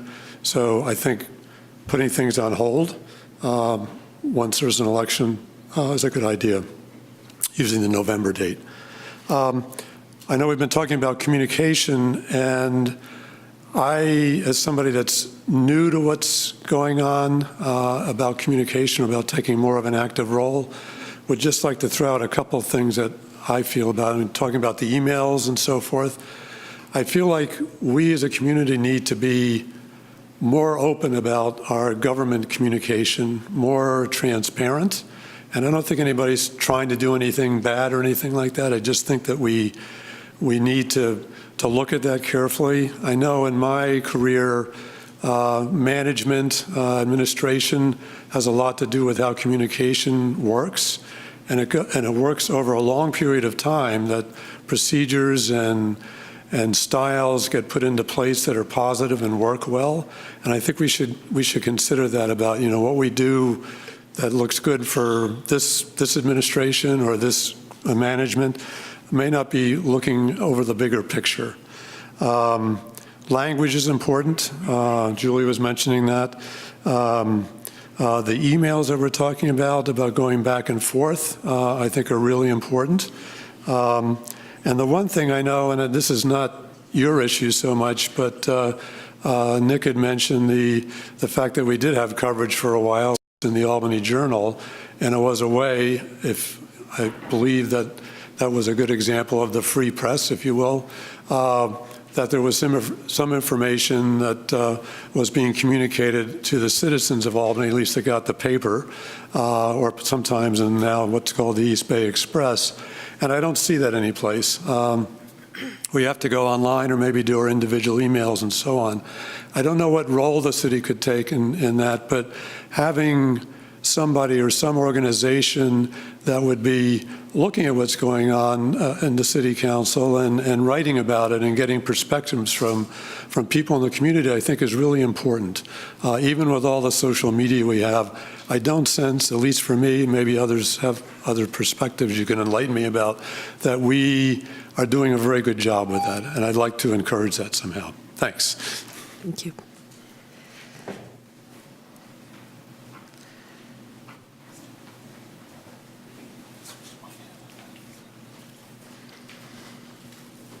Hello, I'm Voorhees Cooper, a resident of Albany, and just wanted to comment on the conversation about the pledge. And I just wanted to kind of say that I would like to see more of a conversation, a little bit more in-depth conversation as it pertains to the pledge, because that's a highly volatile topic, hot topic in our country, in our nation. And I think it's kind of impossible to be able to please everyone, especially when it comes to different cultural beliefs, religious beliefs, as it pertains to that pledge. So I think it's a much more serious topic that needs to be addressed. I even think the word God has become ambiguous in our society today because there are many gods. People have various gods. Even the atheists worship Mother Nature. So I'm just saying that I don't think that every time something comes up that we should alter that, especially when it comes to that topic about the pledge. And also, I'm in agreement with this lady out here as it pertains to diversity amongst the council, our elected officials and staff. And I plan to do all that I can to participate in the city to help with diversity, seeing that I've been appointed as a new commissioner for Park and Rec. And I'll introduce myself on Thursday. But I'm not going to be just relegated to that. I plan on definitely getting my hands dirty and getting involved because my background is nonprofits, activism, churches, and different things like that. So I'm looking forward to that. Thank you for your time. Thank you. He's mine. You can't have him. All right. Can we comment? Sure. I love commenting. Julie, I think you brought up a good point about the pronouns, and maybe that's something that we could look at. I had to go get paper towels. I'm making a big mess up here.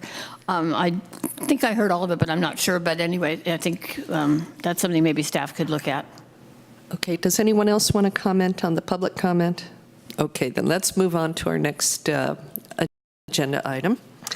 City Council Strategic Plan Status Update. And this one we'll do in the regular order. We'll do the staff report, questions, public comment, and then council discussion. Okay, so this is an update to your two-year strategic plan, which was developed in 2017. As a reminder, as indicated in the background of the staff report, the council prepares a strategic plan, a new strategic plan, every 2 years. At that point in time, it's a fairly robust process, and it is on a case-by-case basis in terms of what's going on in the community and how that is facilitated. In the past, we've used an outside consultant. We've had a few different iterations. So again, this is an update for the respect of the time we have left, and that this can be a continuing discussion as we do have a study session planned in the near future. I will give you an update of what we've accomplished with your strategic plan, and I'm proud to say that we've done quite a bit. Anything that you see in gray basically means it's completed. I have completed will be removed. That's probably not necessarily the best language to use because you may want to see a continuation or a follow-up or some reworking of that same type of theme, and we can definitely look at that as we go forward. Trying to make this as user-friendly as possible, so when I expand it, we may lose a little bit of the first row. I do want to focus on the status update for you. Again, a lot of these are within the administration of different departments, so you may not see and feel the accomplishments immediately, so it's an important time for me to give you some updates here. Again, I'm going to do this kind of quick, just out of respect for time, so if you need more information, please slow me down or ask questions. In terms of fostering a healthy and sustainable urban village, as you know, active transportation and improvements are an always ongoing improvement in town. We have done our best to implement striping and signage with all of our projects, and we'll also be working on a pavement project phase 2. I do have department heads here, including Mark Hurley, our Public Works Director. I understand paving and infrastructure improvements are something that we've heard from the community on, and we certainly all see and feel this every day. So we can have a little bit more information presented to you on that as you begin to look at all of the to-dos here.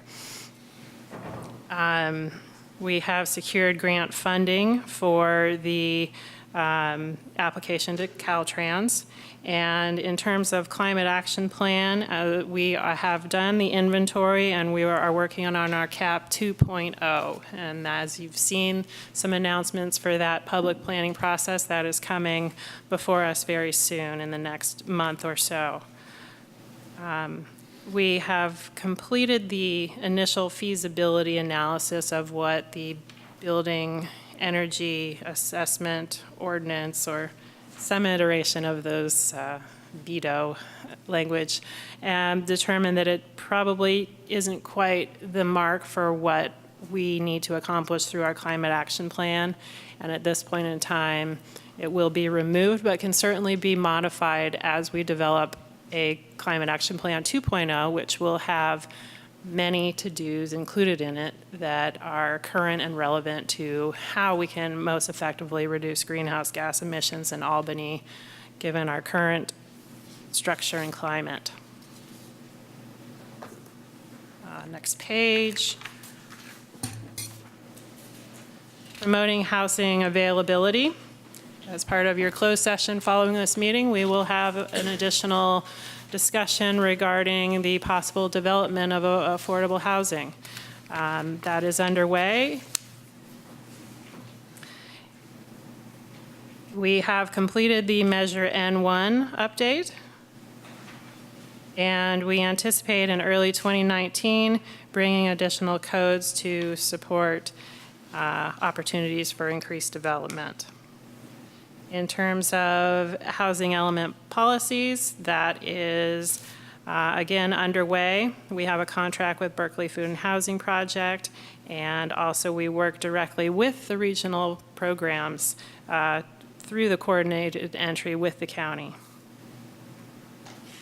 The rent review ordinance has been developed and is implemented. We have our last information session scheduled very soon, and that again is underway. We've retained the consulting firm to assist with the mediation as needed.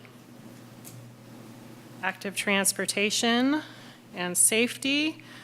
The complete street design for San Pablo Avenue is underway, and the plans will be presented to Caltrans in early 2019. The Solano Avenue Complete Streets Plan is to be completed in 2019 as well.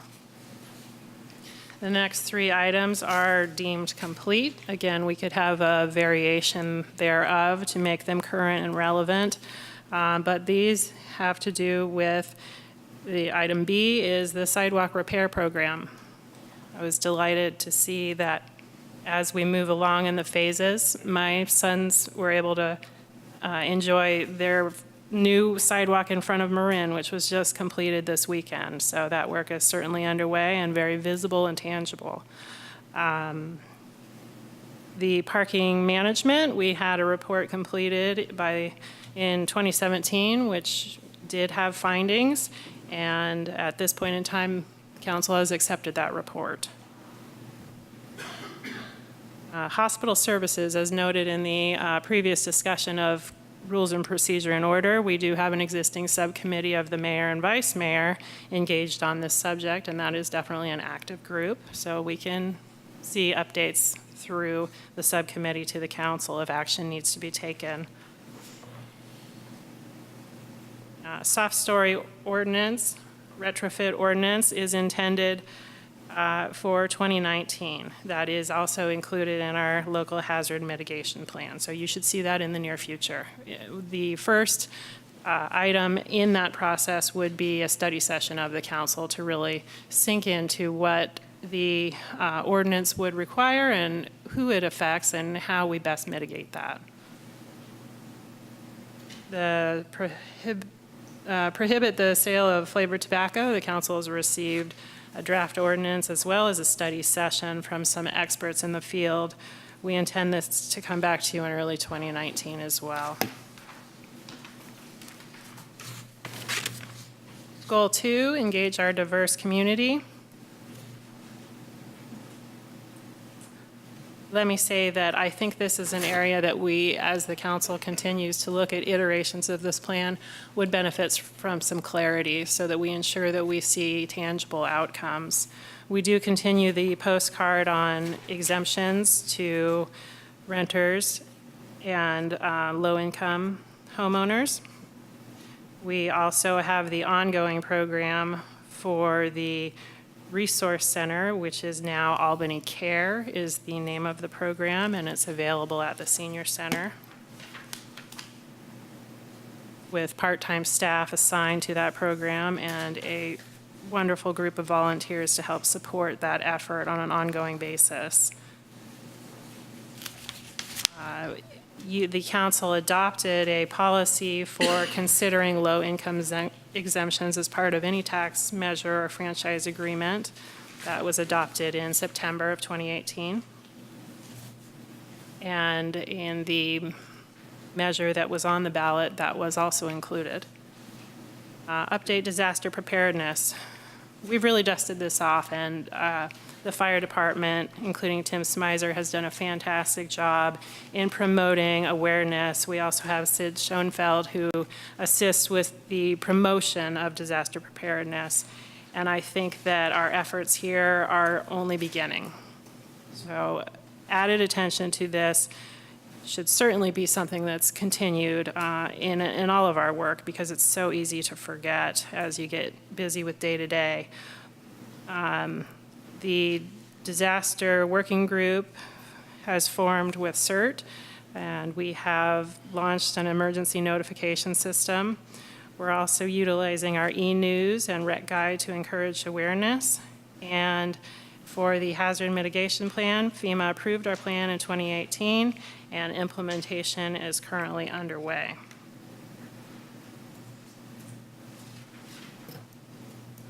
Community-wide inclusivity is currently in progress. It's an item of discussion with SEJC as that work plan comes to the council, and also in your strategic plan. It would probably help to add some clarity to this item. Sanctuary City. We adopted the Sanctuary City resolution in April of 2017. Health and wellness. We conducted a workshop in November 2017, and an expenditure plan was approved by the council, and we incorporate that into each of our budget updates to have that study session on the sugar sweetened beverage tax funding as it can support health and wellness. Moving on to maximize and improve parks and open space. The Albany Bulb transition plan also would benefit from some clarity from the council. As you know, we do have the transition plan with East Bay Regional Park District, and we reference it, and we are looking to fulfill that transition. However, there are probably some policy decisions that need to be made here. As such, you don't see current status that as detailed as some of the other elements in your strategic plan. Item B, Peggy Thompson Pierce Street Park. The park has been complete. I think that there are some opportunities to add additional to-dos within this category to ensure that that park remains sustained. Albany Hill projects, the plan is intended to be presented to you at your next meeting in terms of the accessibility and improvements intended for that park. Also measure our project opportunities.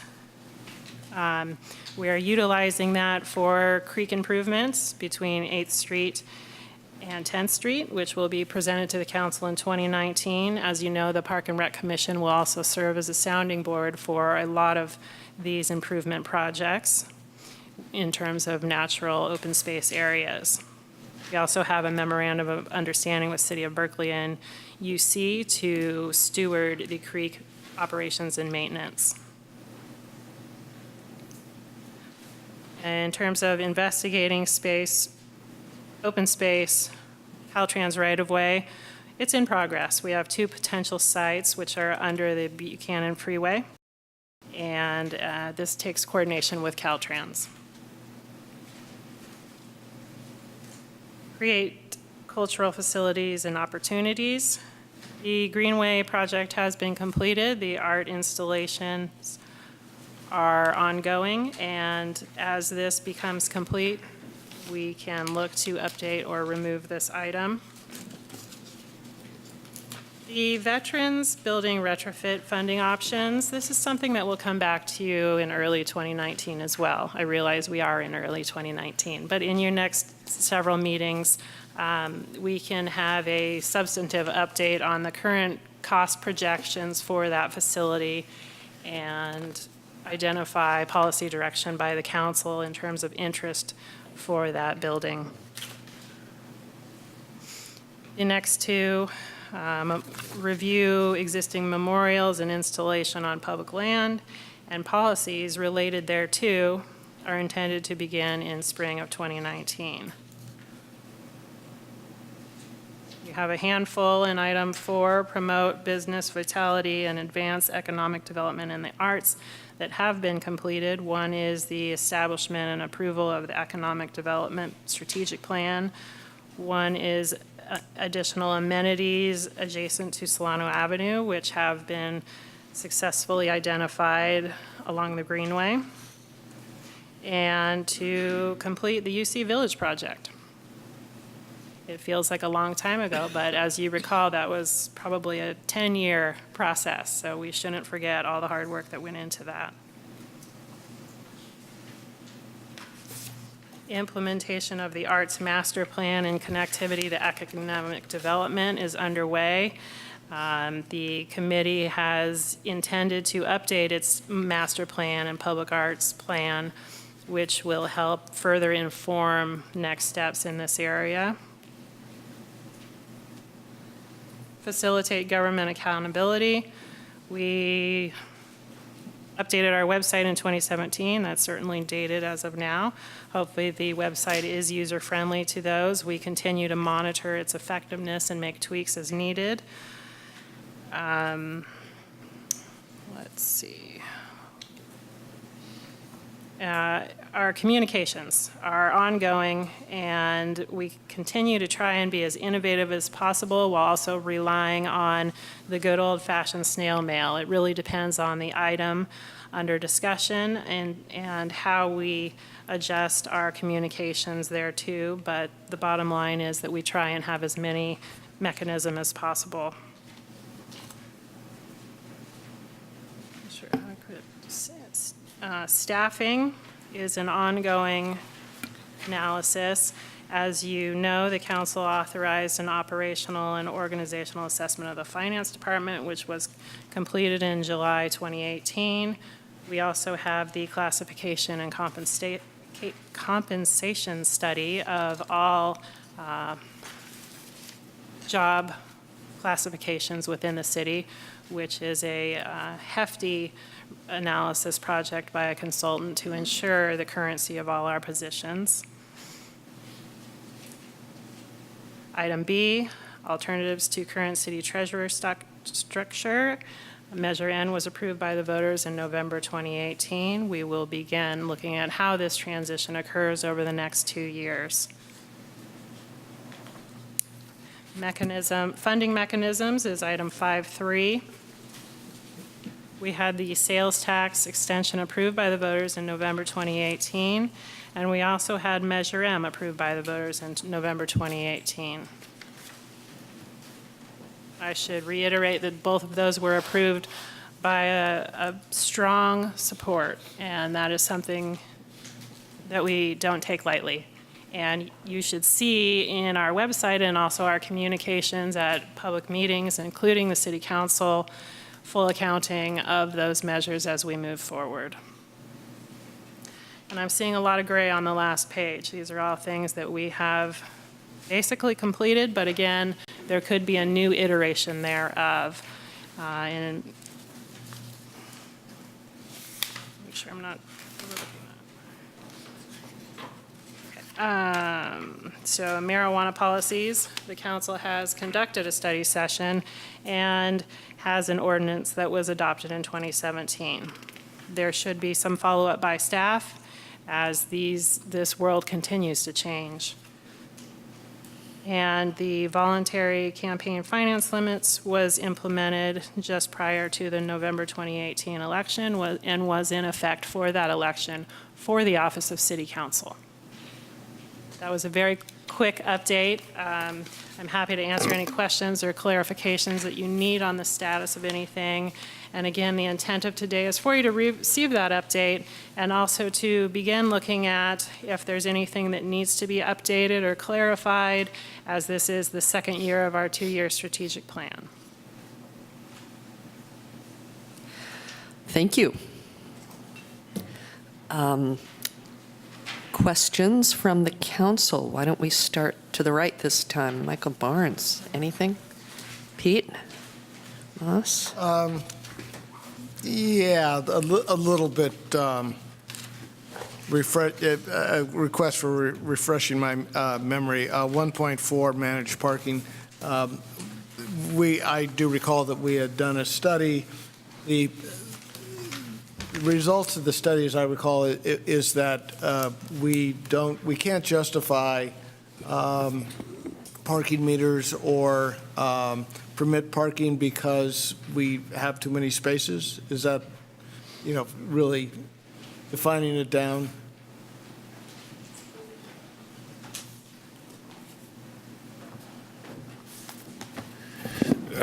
Good morning. Yes, you're correct. That was the study was completed, and the conclusion, it looked at both different ideas for permit parking systems and for metered parking, potential metered parking. I think the conclusion was that the parking situation hasn't risen to the level that those would be viable for the city. So the criteria for pursuing that permit or metered parking is always based on what the parking survey tells us in terms of parking. I mean, is that by ordinance or by law that's the only criteria on which we could base doing that? No, you could choose to adopt any sort of a local policy or local parking program you wished, whether it's meters or permit systems. I think the perspective that came in through the report was that it would be an intense initiative to get it up and running, particularly the enforcement side. And to set up the system, whether, to set up probably have to be a citywide permit system or have different zones in different parts of the city. And that's not a revenue positive program. Cities lose running permit programs.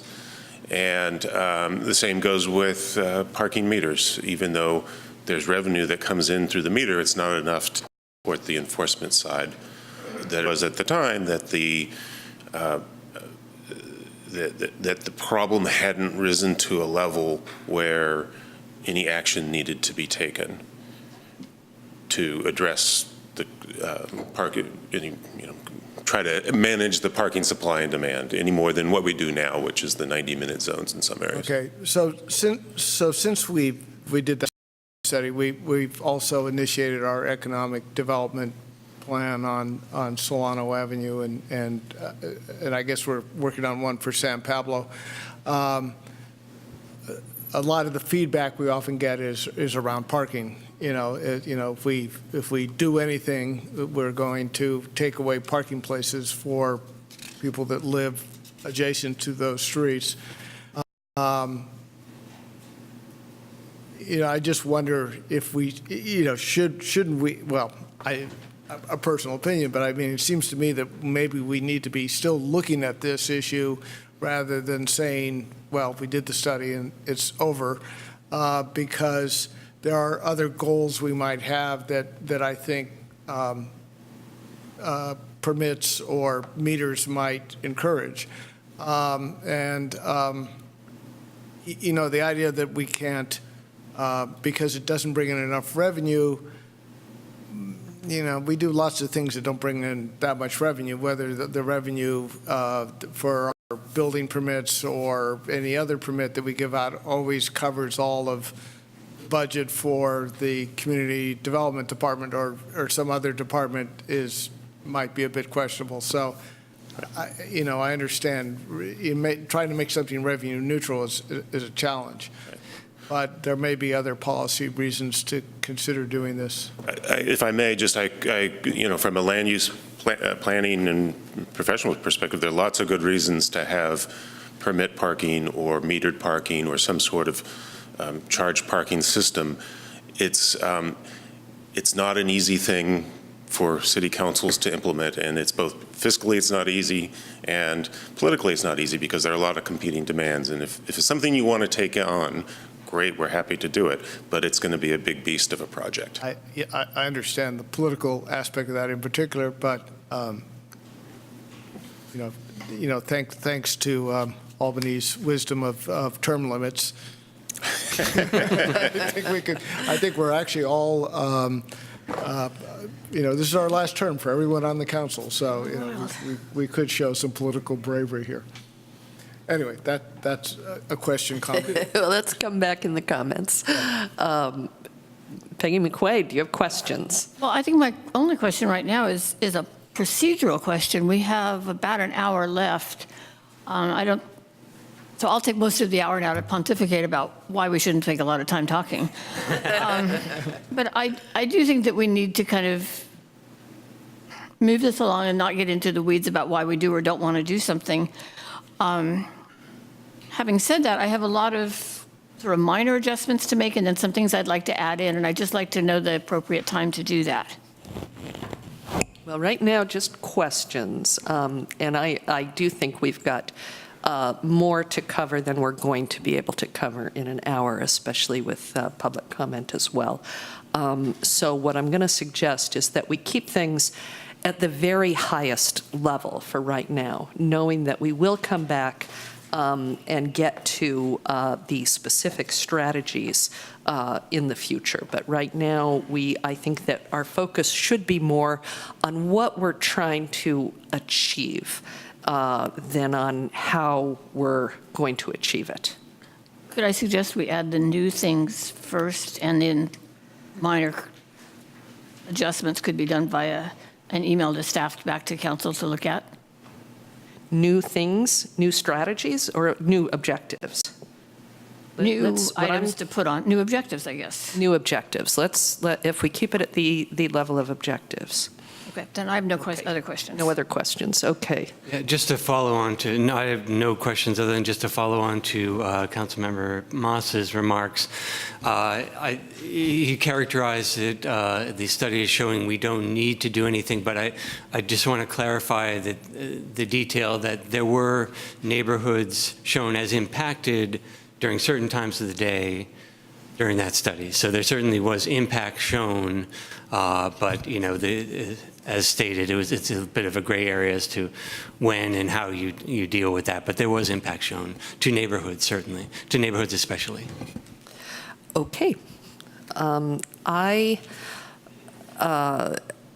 will just make a brief comment that with regard to a number of different issues, and the parking is one of them, the bulb is another, sometimes get into a little gray area between a study and a plan. We study something, and sometimes we say, well, the study concluded X, and we accepted the study, and therefore we have made a policy.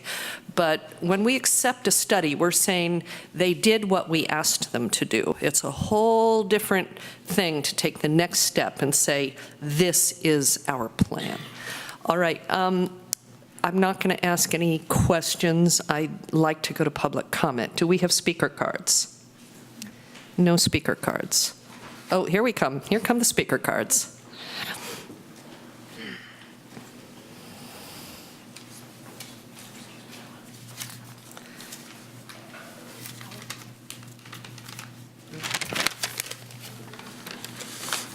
Alan Maris, Albany resident.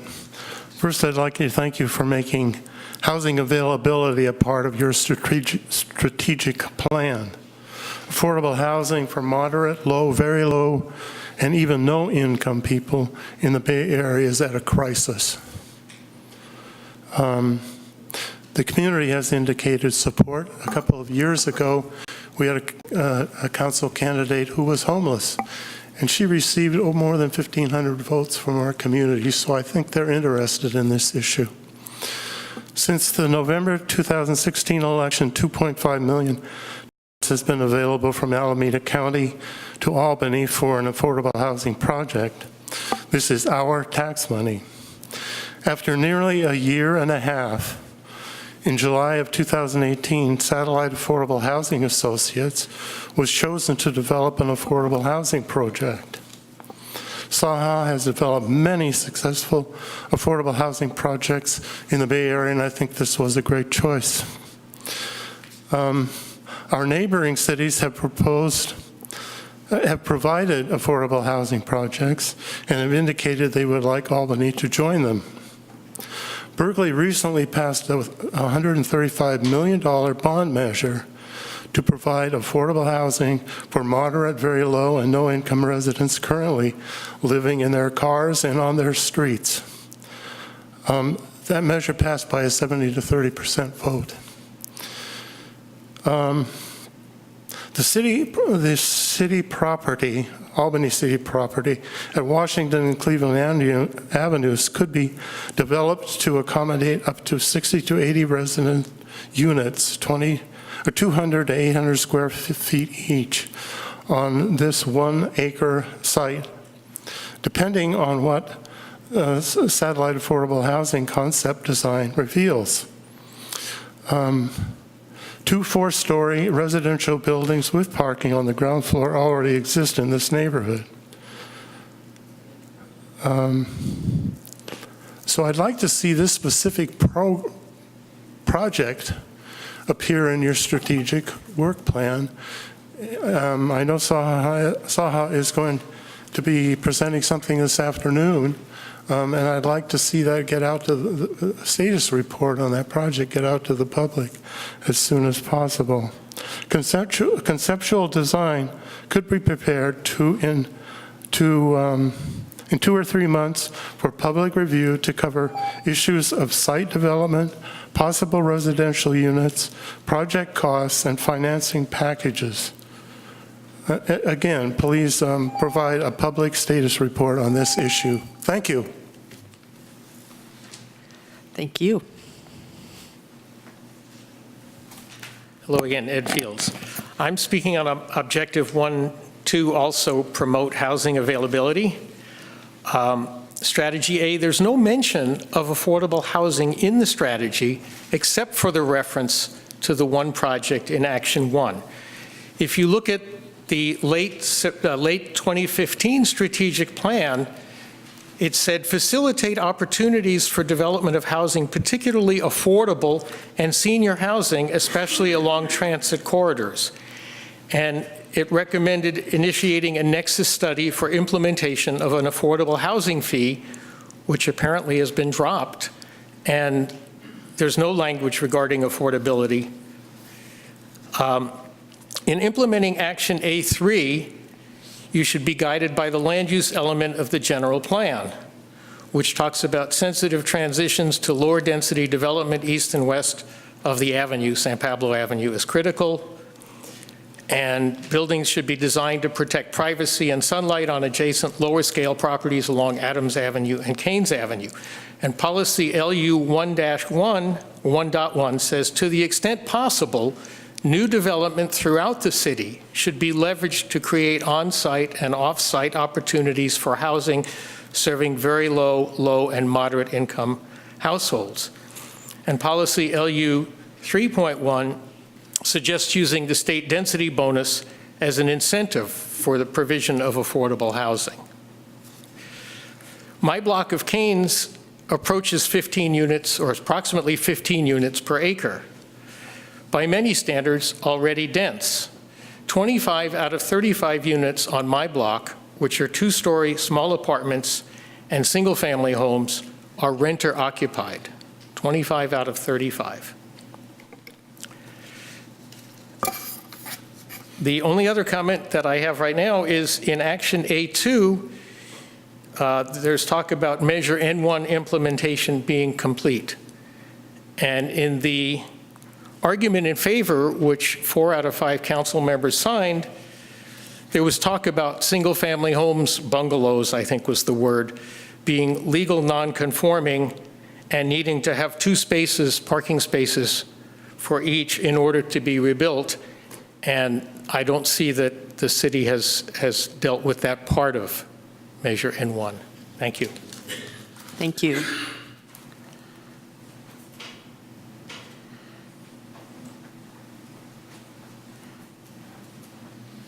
Bart Grossman. A couple of things. Briefly, in the discussion about the rent review ordinance in the document, it's attributed to parking and, to planning and zoning.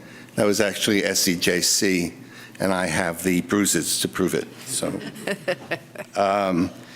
in terms of affordable housing, it says in the plan, facilitate development of housing, including mixed-use, transit-oriented development, senior and secondary units. Doesn't use the word affordable there. I think we need to have a conversation as a community in terms of where we're going with development. We make reference repeatedly to maintaining our small-town ambiance, and yet, like all cities and all communities in California, we're under a lot of pressure from the state to develop. And the question becomes, how do we preserve this ambiance while we engage in development? How do we maintain that balance?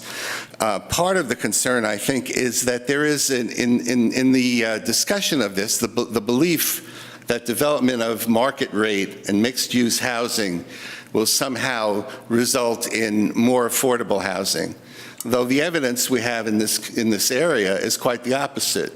Where we've had market rate development, for example, in San Francisco and Oakland, the result has been to raise rents in the adjacent neighborhoods. So I think we have to be careful about the magic of development for its own sake, and how do we actually get the kind of development we need that will protect the people in Albany who are finding themselves unable to afford housing in this community any longer.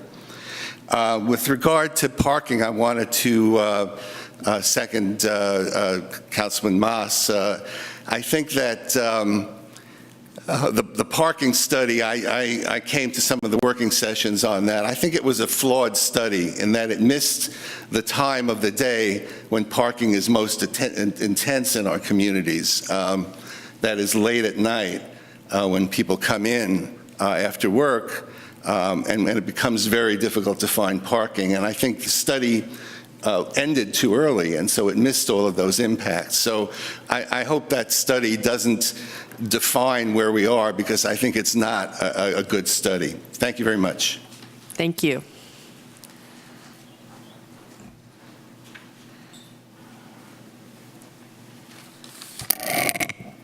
Several items I wanted to mention. Just to mention use of the word affordable. Whenever you use it, I'm never sure what people mean. To me, affordable means that you can actually afford it, and so I think there's some sort of definition. I think I was told that it is determined by the income of the area, and so I think we should call it truly affordable or something. If you really mean affordable for people who don't have a lot of money. Just for the sidewalks, I just wanted to mention a couple things. One is that I know you're working on the sidewalks, but lighting is a huge issue. I don't know if there's a way of changing that. But when I walk down a sidewalk that's bumpy and broken and I can't see, it really makes it much more dangerous. And also I'd like to see the enforcement of people not parking. I know there's a statute or whatever it's called in Albany that you're not supposed to park across sidewalks, but people do it all the time and it's not getting enforced. Section 2.1, engage our diverse community. It seems to me when you're using the word diverse here, you actually mean people who are experiencing poverty and homelessness, and I'm think it's interesting you chose the word diverse there because it seems to equal, that's all you're talking about, is low income, and there's a lot of different kinds of diversity. I also think that rather than engage our diverse community, we should be looking at using more positive terms such as address homelessness and poverty, address racism, address homophobia, and discrimination, rather than talking about it as if it's a person's problem. It's really a societal problem. At the meeting agendas, going on to, I'm talking fast because I'm trying to cover all of this, change of the statement. I brought this up several months ago, that I'd like to see the statement at the beginning of a meeting that says we welcome diverse citizens, et cetera, who they love, how they worship. I would like to see added housing status, including housing status and gender identity. Let's see. That's, okay, so number 6. Oh, shoot, I'm going to run out of time. Facilitate government accountability, reaching out, learning different ways of communicating. I see that in the plan it says that you've used the innovative tool of using the community access television, which seems like not very innovative to me. And I think that you continue to not really reach the citizens of Albany if you continue to use electronic means or even snail mail. I'm not sure that every time something comes up, you're sending out a letter to everyone. I don't know that everybody in Albany got a letter about this. I doubt it. I think that there's a lot of places you could be reaching out, and I don't see that happening. You could include the schools. Is that it? I'm done? Or do I get another 20 seconds, 15? You can have another 20 seconds. Okay. I think that might be way. Now I'm done. There will be more chances, Julie. There will? There I will. thought this was it for today. Well, for today, but there will be. Thank you. This is very high level at this point. Thank you.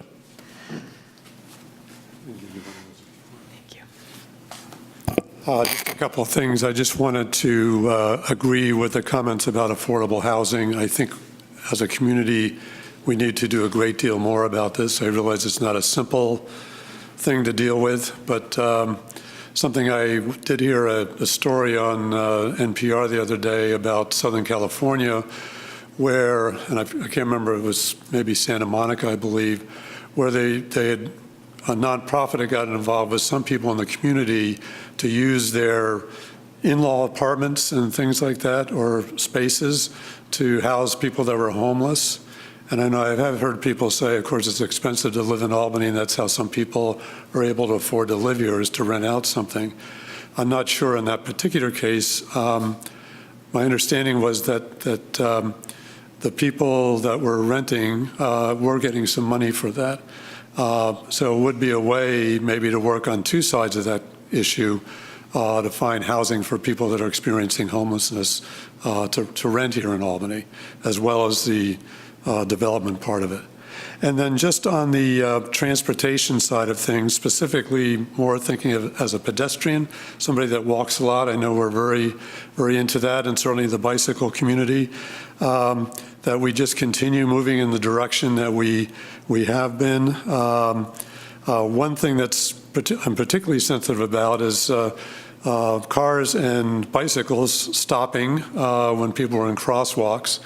I don't know how we could make Albany more pedestrian friendly or safer, but I think that's something that the community probably would agree upon, and maybe we could pull something off. A small thing, synchronizing the traffic lights, given what the way the law is, when it starts going to the numbers or the red hand flashes at different places, you have different time limits, and the law allows you to cross, but you need to be getting across. And if you're not sure what it is, it would be nice to know exactly that everything is the same in the town, if that's a permissible thing to do. Street lighting. I know in some of the places I walk on my side from the north side of Solano, there's some streets at night that are very dark. There are no lights. Still work needs to be done on the sidewalks, which I know we're working on. And I think Julie mentioned cars parked into the sidewalks. I do notice is a number of people that do have plants that are growing. We have low trees, the stuff that somebody that's 6 feet tall can run into. So I'm just saying that as positively as possible. Maybe there's more we can do to deal with all these things to make the community walking and riding and even driving better. Thanks. Thank you. Is that for community comment? Okay. Then I'll bring it back to council. Commenting. We'll start again with this side of the dais. Yeah, I do want to mention, to follow up on Bart's comment, the issue that you raised about development, appropriate development, is going to be a very big one, due in part to the Metropolitan Transportation Committee's effort called CASA. I just got word today from the League of California Cities that will be on our next regional agenda for our next meeting. As far as MTC goes, if you trust PG&E and you trust Wells Fargo, you should trust MTC as well, because they're every bit as self-serving, and they're not really interested in towns like ours or our well-being. So there's going to be a series of battles in the legislature this coming year. So we'll try to keep you posted, but I think it's a critical time. The parking issue and permits, I just want to add my 2 cents worth. It's a especially complex situation around Solano Avenue, I think, which is where many people complain about not being able to park on side streets. And that's because that's a business district that runs from, pretty early in the day to pretty late in the evening. And there's a second set of customers who come in when the restaurant's open, at the same time as people want to be able to find parking after work. And it's not clear, my recollection of these meetings was it's not really clear how a permit system is going to accommodate both. That's just what my recollection was. We will be getting the governor's gas tax money after all because the initiative to kill it failed. So I think I'm expecting to see improvements in pavement in the next few years as that money really kicks in. I think we've used some of it already. And I'm just going to throw in something that I'm sorry I neglected to mention earlier, and I'm just going to toss it out here. As part of the initiative about business and our new committee, budget committee, the state does have a long-term crisis as far as pension funding and PERS and STIRS funding. And you see it as it's a matter of editorials in the East Bay Times about once a month. So it would be good to, address that issue going forward. It is an issue about integrity of our budgeting process that we're planning for these problems down the road. And so I do hope we address that as part of our new budget committee structure. And that's it. Thank you. Well, just a few comments, since we're not really going into the details. I see that Mayor Nason has given us a list of things which I think are things that could be sort of integrated into our existing strategic plan. I'll talk about it a little. It's sort of a list I've been keeping of unmet needs. It's necessarily kind of partial, but things that people have brought forward or that I have noticed that I'd like to at least be of us to have on our screen, even if we say, hey, we're not going to do this or that. And I think that's a very important part of strategic planning, is deciding what we're not going to do as well as what we are. So. Okay. Well, there are certainly details that I would add, but I'm not sure we're at that level today so much. I do appreciate your comments about completing a study doesn't necessarily mean that we've gotten, that whole issue is now done, because we looked at it and decided that parking, as for an example of just one of the things, wasn't justified by the spaces. Well, there's a lot of other things that could justify a change in, say, that policy, including economic development, housing, the list goes on. So I think we have to, we have to take the broader perspective on a lot of these kind of issues. Just some comments on some of the things I heard. about affordable housing. I don't think building market rate affordable housing in a place like Oakland was the reason that that the rents just keep going up and there's less and less affordable housing. It's the situation in the Bay Area has been, we just keep growing all the jobs in the economy and more people keep coming in. We can't build enough market housing. We can't build enough affordable housing. We can't build enough housing, period. So it's an issue, and just how cities are responding is very different. I know Councilmember Barnes is very concerned about this CASA idea that is coming down from MTC, and I am much less concerned. I actually think that there may be some very productive things coming out of that.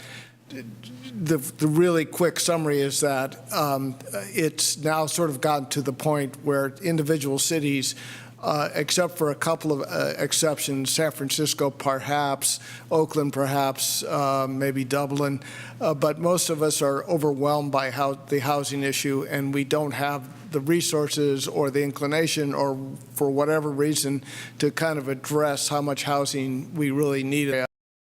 So it may be that it's going to take some impetus and money and direction from the state level down to the city level to actually get something to happen. That's not going to be popular. It's going to step on a lot of toes, but that might be where we're at on that. And then just a final comment on the other comments. This idea of small town ambiance, I'm all for small town ambiance. I don't know what that means exactly, and it's one of those things that is so broad. If we doubled our population in Albany, we would still be kind of a small town, and we could have a small town ambiance. I don't think it has to do with population. I think that's more of a mental, emotional, just way that you deal with the people around you. And, parts of New York City might have a small town ambience if you get into those neighborhoods. Anyway, that's just a general comment on my part. I will pass on. I kind of associate ambiance with upscale restaurants and boutique hotels, not so much with urban areas, but we'll come back to that. Peggy McQuaid, do you have comments? I have comments, but they're more like what I'd like to see us add into this, and I keep looking in the wrong place for the clock. I think I was new here. And I don't particularly think that it's appropriate to have a big, long discussion unless 4 of you go, well, that's the dumbest idea I've ever heard, in which case we could drop it right away. But issues I'd like to have us consider, to consider alternative funding sources for unmet needs, just to really think about where else we can start to generate some revenue. I'd like us to look at long-range planning for city facilities. What are we going to need in 5 years, 10 years, 20 years? Putting this in the facilitate government accountability. I'd like to probably talk with the police department about implementing social host laws, including vehicles. Talking to Craig also. Let's look at that and see if that's something we want to consider. Updating our bingo ordinance and see what needs to happen there. Consider adding a historical element in design guidelines. And I'm not suggesting historical preservation ordinance, but just seeking an awareness of potential historical elements in any property so that we discuss it up front and it doesn't become a huge issue at some point. I'd like for us to host a youth summit, seeking input from teenagers in both planning and implementation of the summit to discuss their needs and thoughts about their city. This could be part of engaging our diverse community. I believe we've tasked SEJC with looking into aging in place, so perhaps we should add that to our inclusivity piece. We've heard a lot of comments about pavement and street lighting. These are in the CIP, but I'm wondering if they should go into this strategic plan so they're more in the forefront. If we're going to do it that way, I would replace item 4.1, managed parking, with something like continue annual street rehabilitation add 1.5, conduct street lighting efficiency and effectiveness survey, and then make 1.6 Alta Bates, 1.7 the seismic safety, and 1.8 flavored tobacco. And Nicole, I'll send you all of this. Okay. But those are the things that I would particularly like to add. I have a lot of little things that I think just need to be corrected, and I will send those to staff for sending out to the council. Okay, Nick Pilch. Okay, I've got a lot of comments, but I'll just try to go through them quickly and keep them high level due to time. But if we have time to discuss them, I may weigh in again as well.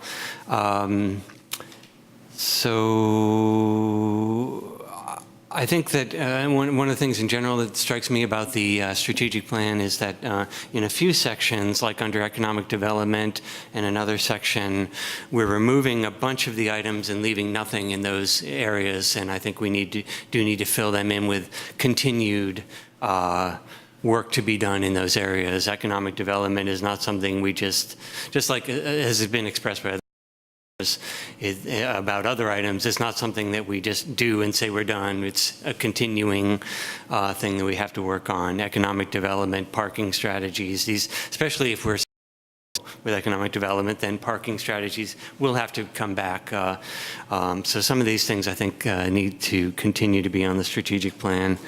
Getting a little bit more specific, I think that, under economic development, we have to add to consider further code changes. I think we need to include the fact that Complete Streets project will likely contribute to economic development, the Solano Complete Streets project, and San Pablo for that matter. And that, as a audience member said, we've reformed the parking somewhat, but we haven't addressed single-family homes. There might be more work to do in that area to get, and again, that's an evolving thing, that the parking requirements should meet what we want to do as a city as things change.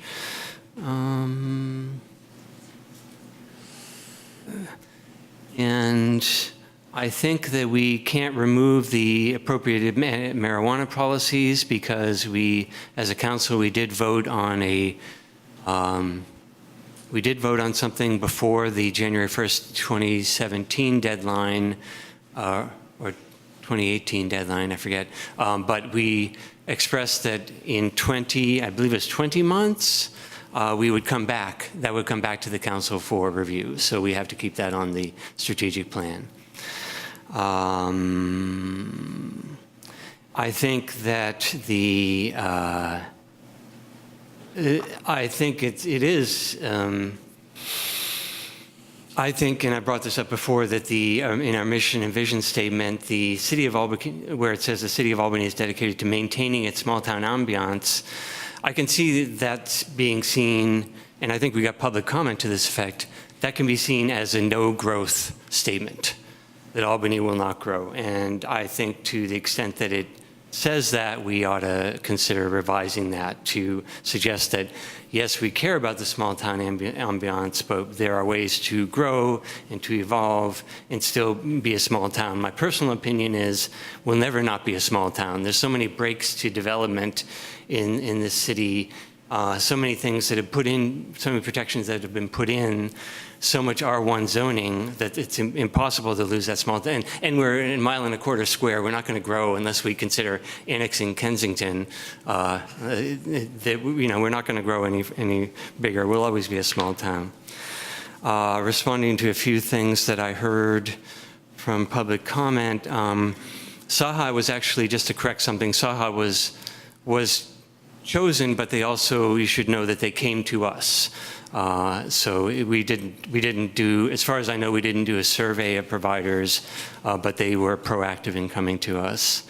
I agree with Councilmember Moss about the housing. I think we need to do both market rate and affordable units, both, and that the question, the idea is we just can't keep up, and doing our part regionally for market rate units is still important. And I believe, as a person mentioned, we need to continue to incorporate in our strategic plan the ideas of affordable housing fees, inclusionary zoning, and density bonuses, all those things, and whether or not we need to revise those things and bring them up to date or make them stronger so that there's more of an incentive.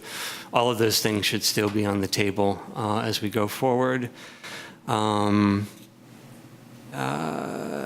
agree that SAHA should be in the work plan. The SAHA project should be in the work plan so we can track that. I think we ought to add, we're removing the voluntary campaign finance reform, but I think we ought to add mandatory campaign finance limits to our work plan. And finally, before I forget, I think the Councilmember Nason's list, and did that, by the way, did that get into public records? If not, maybe it should as well. I actually only looked at the first page. I didn't realize there's 2 pages. Quite an extensive list, but from the brief look at it that I see after it was mentioned that this had been provided to us, I think there's some great things on here, including the vacation rentals. I'll just mention one of them, making sure that we permit and collect and occupancy taxes on those would be really important, and it goes to the fact that those can remove housing from the housing stock. A lot of other good stuff on here as well. And then finally, a question for staff. We had a couple of people mention street lighting, and we had some email about it as well. For our main public corridors like Solano and San Pablo, I think that's one issue. I think we want to make sure those areas are lighted appropriately and well lighted. For residential streets, and this might be a question for Jeff or for Mark, I'm not sure, maybe both of you want to handle this.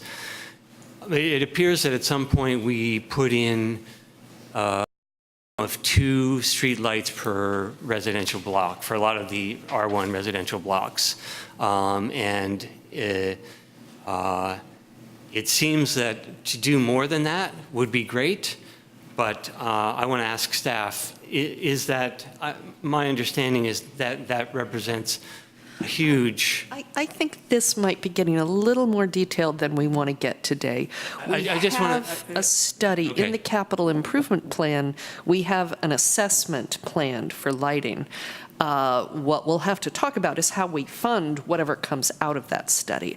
But I think getting into the specifics of how many lights per block and such is really... I was just going to ask a general question, and poor Mark, he's ready to go to the dais there, but it's just, we can discuss it later as well. It's just what, the fiscal feasibility of that was my question. That will be very important as we assess lighting, both how much we can afford to spend on it and what the priorities will be in that plan. But definitely on the big item on the radar screen. Yes, it will.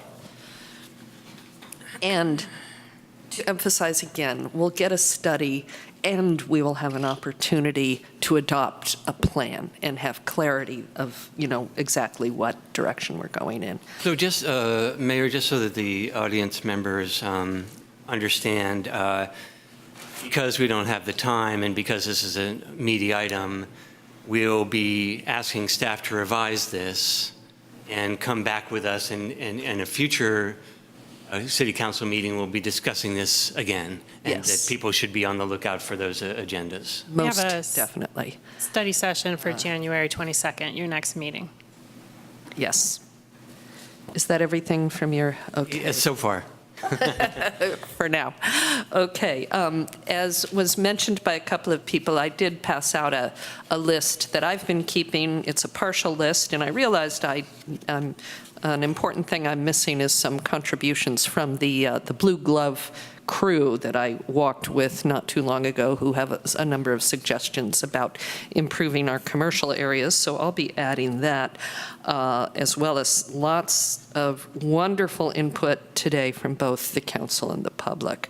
And all this is things to think about, things to have potentially on our radar screen as we prioritize our resources. The one thing that I want to comment on and emphasize the most is that to really have a meaningful public process in municipal decision-making, we must have understandable financial, up-to-date and understandable financial reports. And we're working on that. I believe that we will be updating the comprehensive annual financial reports at the first meeting in February. That's still on track? That's the schedule, yes. Yeah. Now, those reports, which are called CAFRs, are not necessarily all that understandable to the average citizen who picks it up. It's if you don't have accounting background. So I'm hoping that we can, once those are up to date, that we can begin working to make that more understandable to the public and the council, develop a long-term plan that takes into account some of these things we see coming down the road that people mentioned, which include both pension obligations and infrastructure renewal. And also that we build capacity into the staff to support the Budget and Finance Committee, and also have the ability to answer questions. If there's something that comes up and we want to know what's the financial background of such and such, how has this money been spent, that can be produced for the council and the public. So that is something that I put a great deal of emphasis on. As Nick Pilch mentioned, also the vacation rentals, we do have a lot of them in Albany, and I think that it's important that we know where they are, and that whatever taxation, that we levy appropriate taxation, as do our surrounding communities.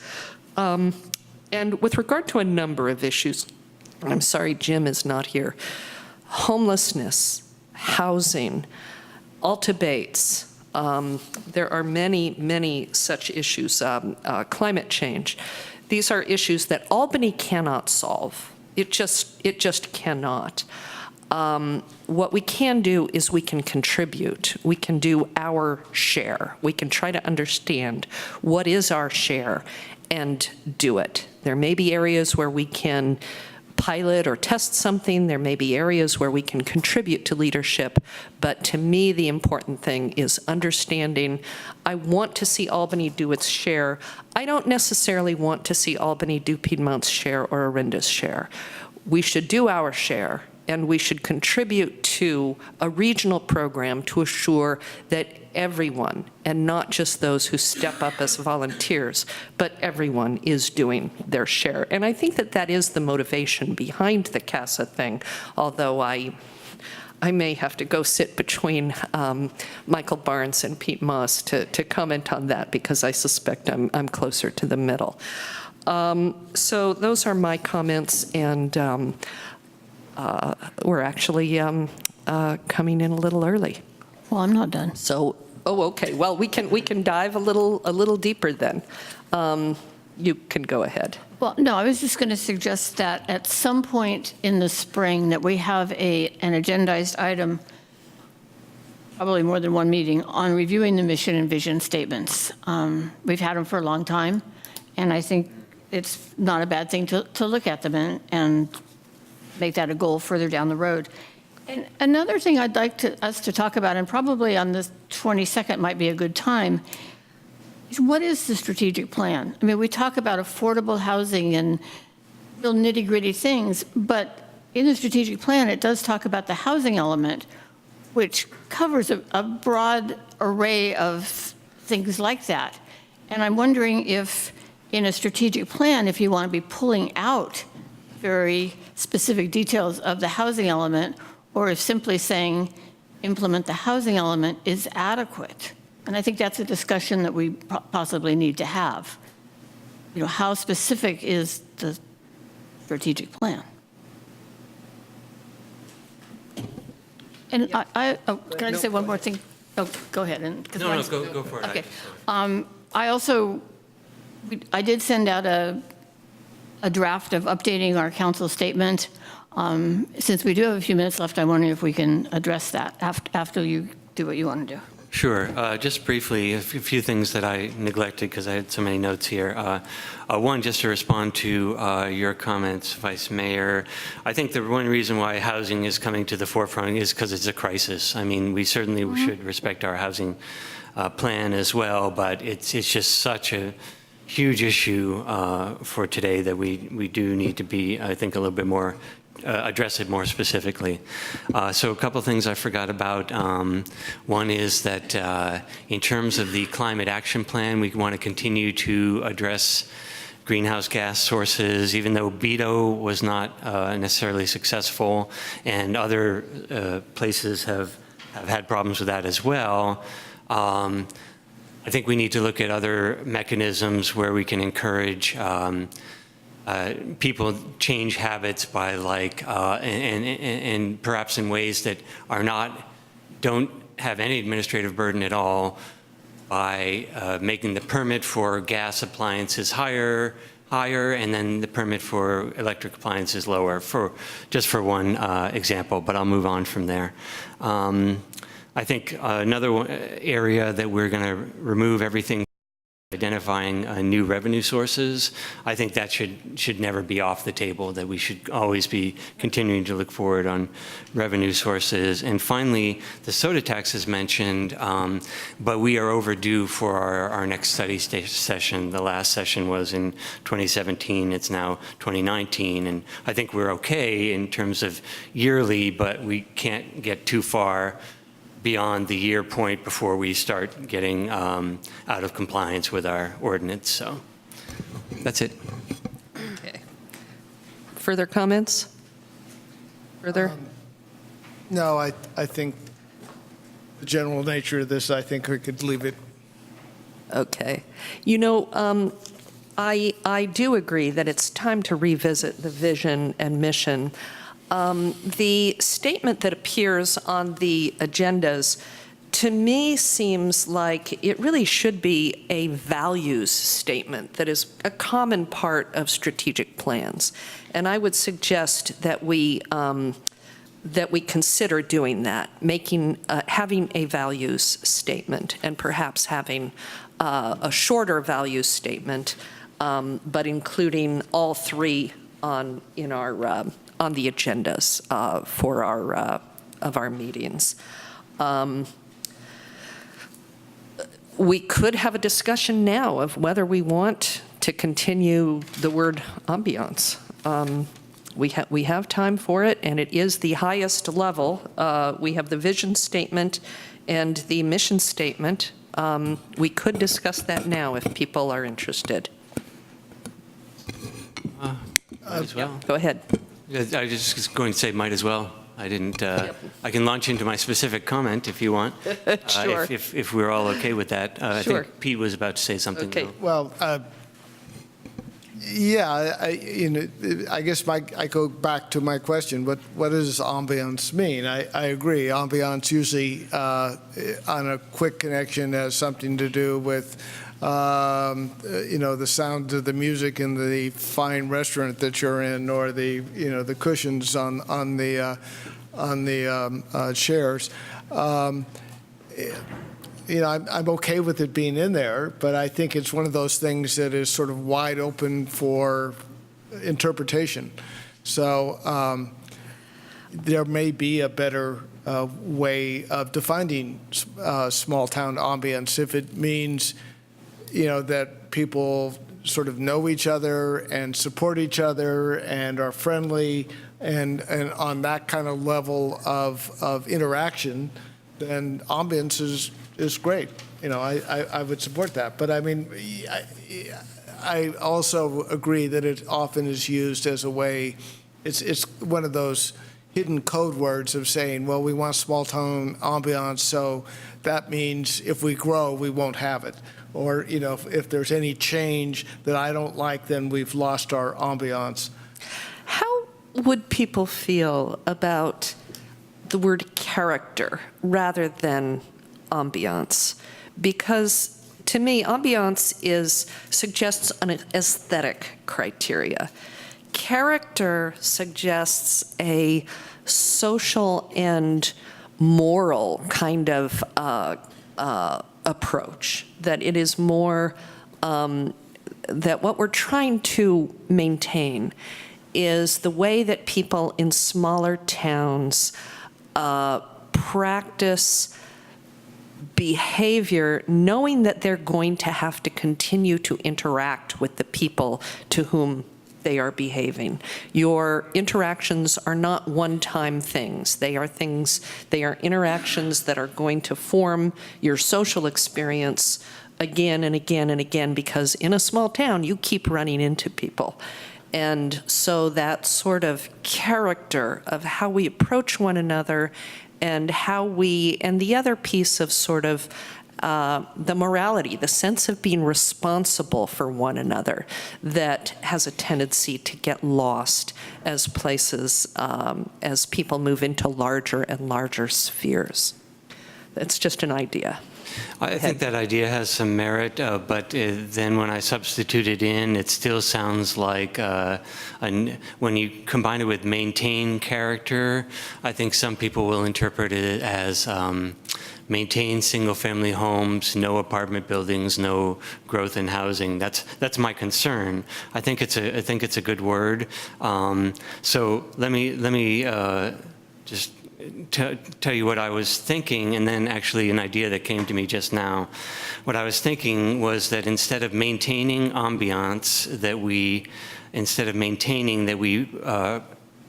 we substitute celebrating or supporting or enjoying or something like that, rather than maintaining. It sounds like kind of a, put up the walls sort of phrase. But then when I just thought that if you're talking about the character, of the town, I think another thing that comes to mind that we do see a lot in the city literature as well is community. Perhaps what this means is maintaining that sense of community, maintaining that connection with your neighbors, maintaining a diverse community, making sure that we celebrate everyone in the community. Maybe that's what we as a council want to get at. And that would be, no matter how big or small Albany is, that's something you can still get behind. So that's just an idea to throw out there. Well, I like community better. Small town to me also has real negative connotations as being sort of parochial and narrow-minded and all of those sort of historical things that not always, but sometimes happen in a small town.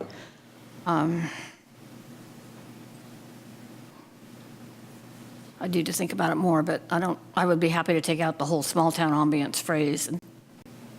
And I like celebrating. I think that might be better.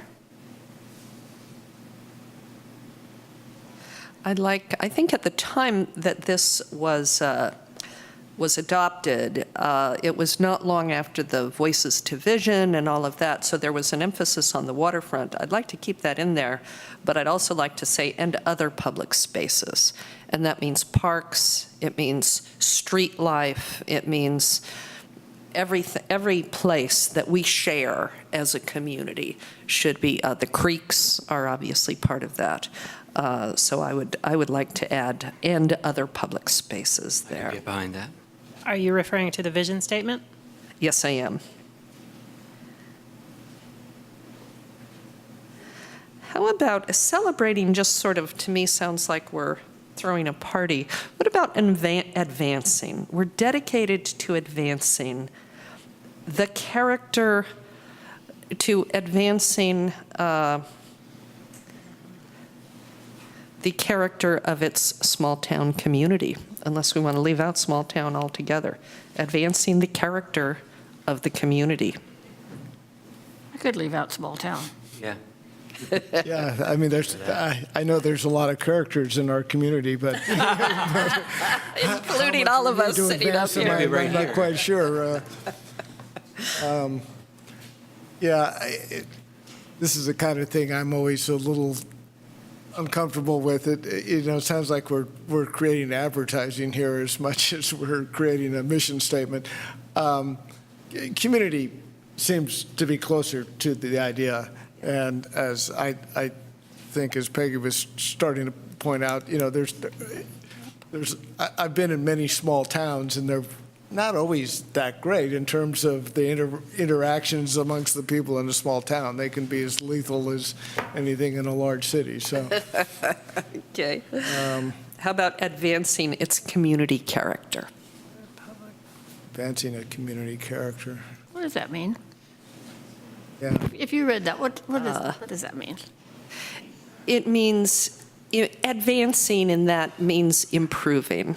Although you say improving, it sounds like it's something that's maybe not too good to start with, and therefore needs improving. Whereas advancing, it's like in nonprofits, they use the word advancement is now the replacement for the word development. Well, I think advancement is a positive word, and it's better, much better than maintain, which again just feels to me like hold the line. I'm still having a problem with how to fit character in there. It seems to be some consensus around community, but not sure about the character part. I'm wondering if we should specify a little bit more, but just saying character, but the character of acceptance, or the character of, add some other adjectives in there that sort of explain what we mean by character, because again, that becomes this kind of. Because we're dropping the small town ambience. What are we trying to advance? Ambiance character. Yeah. I'm not sure what that means.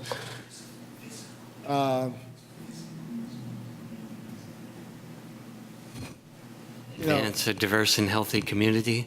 I don't know. Part of me feels like we can maybe we can brainstorm here, but maybe then I don't know if we should leave it to staff, or maybe we should all come. Some of us should come back with our own, with our fully formed ideas. Yeah, why don't we plan it? I agree with that. On the 22nd, yeah. Let's bring our whacks at this.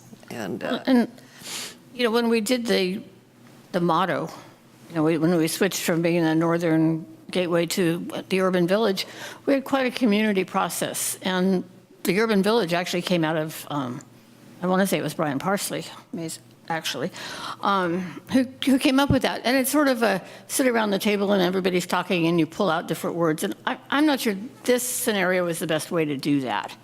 And maybe better writers who are not sitting up here. Better writers, and just more of almost a train of thought, jump in and make it work rather than a real formal kind of thing. So I think, go back to my original thing of having sometime in the spring a workshop to really talk about vision statement, mission statement. And values statement as well. Well, and do we need all three? I think that's, what are the purposes of these things? And maybe that's a discussion for the 22nd, is what do we need? Do we need a vision, a mission, and a value statement? Remember the statement came, remember the history of the statement, it came after in November of 2016, when there was a lot of angst after the election, and it was sort of to remind people that despite what we were seeing other places, that we wanted people to know that they were welcome here, and that we wanted to be as open and welcoming as we could, which to me is a little different. So it's a little different than these other things. So I think having a discussion about what we actually need is what's probably important. Okay, well, what might be helpful would be, and this is something that I would be happy to volunteer to do, but a staff member might take it on, is circulate some good piece, very short preferably, on strategic planning, just so that we're all kind of on the same wavelength. Probably a lot of us have participated in strategic planning either at work or in a nonprofit setting, or for some of us, nonprofit settings have been work. We have ideas about what strategic planning is and what it should accomplish, but having some, brief, a few pages on what a good strategic planning process for a municipality should accomplish, I think that might be helpful. And I really would like us to look, I think it is important that this not be just a list of projects and programs that the council thinks are really valuable and that should be added on to whatever the staff is already doing. I think that we do need to look at everything in kind of a zero-based concept in which we are looking, are we balancing things correctly? Are we spending where our values are? It's worth, and if nothing else, we'll know a lot more than we probably do about things like where our money goes. I have an idea how much we spend on recreation programming, but I don't have a good idea of how much goes to which component, for example. I think that getting more of an understanding of what is kind of the core function of the staff before we start trying to add on to it, especially without having a lot of financial information about our capacity. Nicole, would you want to be the one who chooses something to circulate about what strategic planning should accomplish? Or Sure. I want to also temper that a bit in that we're basically in the middle of a strategic plan. So I'm happy to add some clarifying language or defining language that can help us through the study session and really frame the issue. It will probably speak to the future as well in terms of what the initiation of a 2-year strategic plan looks like as well. Yeah, now we're talking about the 7th year of this strategic plan. This is a strategic plan that was adopted in 2013 and has been updated and modified. But for example, I don't know if we've talked about small town ambiance since then. I don't recall. Typically, the process of the strategic plan helps staff and the council accomplish the mission and vision statement, but no, those mission and vision statements typically aren't touched or haven't been in our previous versions of the strategic plan. So that's something that we could definitely look at as well. Yeah. So to be clear, then a question, so we're, strategic plan has always been done in 2-year cycles, and we're in the middle of a 2-year cycle, is that it? Right. If you check the top of the update, it's the July through June, July 2017 through June 2019. The purpose of that is that it coincides with our budgeting process so that we make informed decisions based on the priorities expressed by the council. Okay, yeah, I think that was going in and out of my mind because, of course, I want to make lots of changes and put lots of stuff in. But I think that's a very good point that we might want to save our bigger changes for the next iteration if we so choose. Which is right around the corner. Yeah, July 1st. And between now and then, we not only need to update the strategic plan, we need to adopt a budget that implements the strategies that we have chosen to pursue. But now I'm confused. When we adopt the strategic plan sometime in, say, February, this is the strategic plan for what period?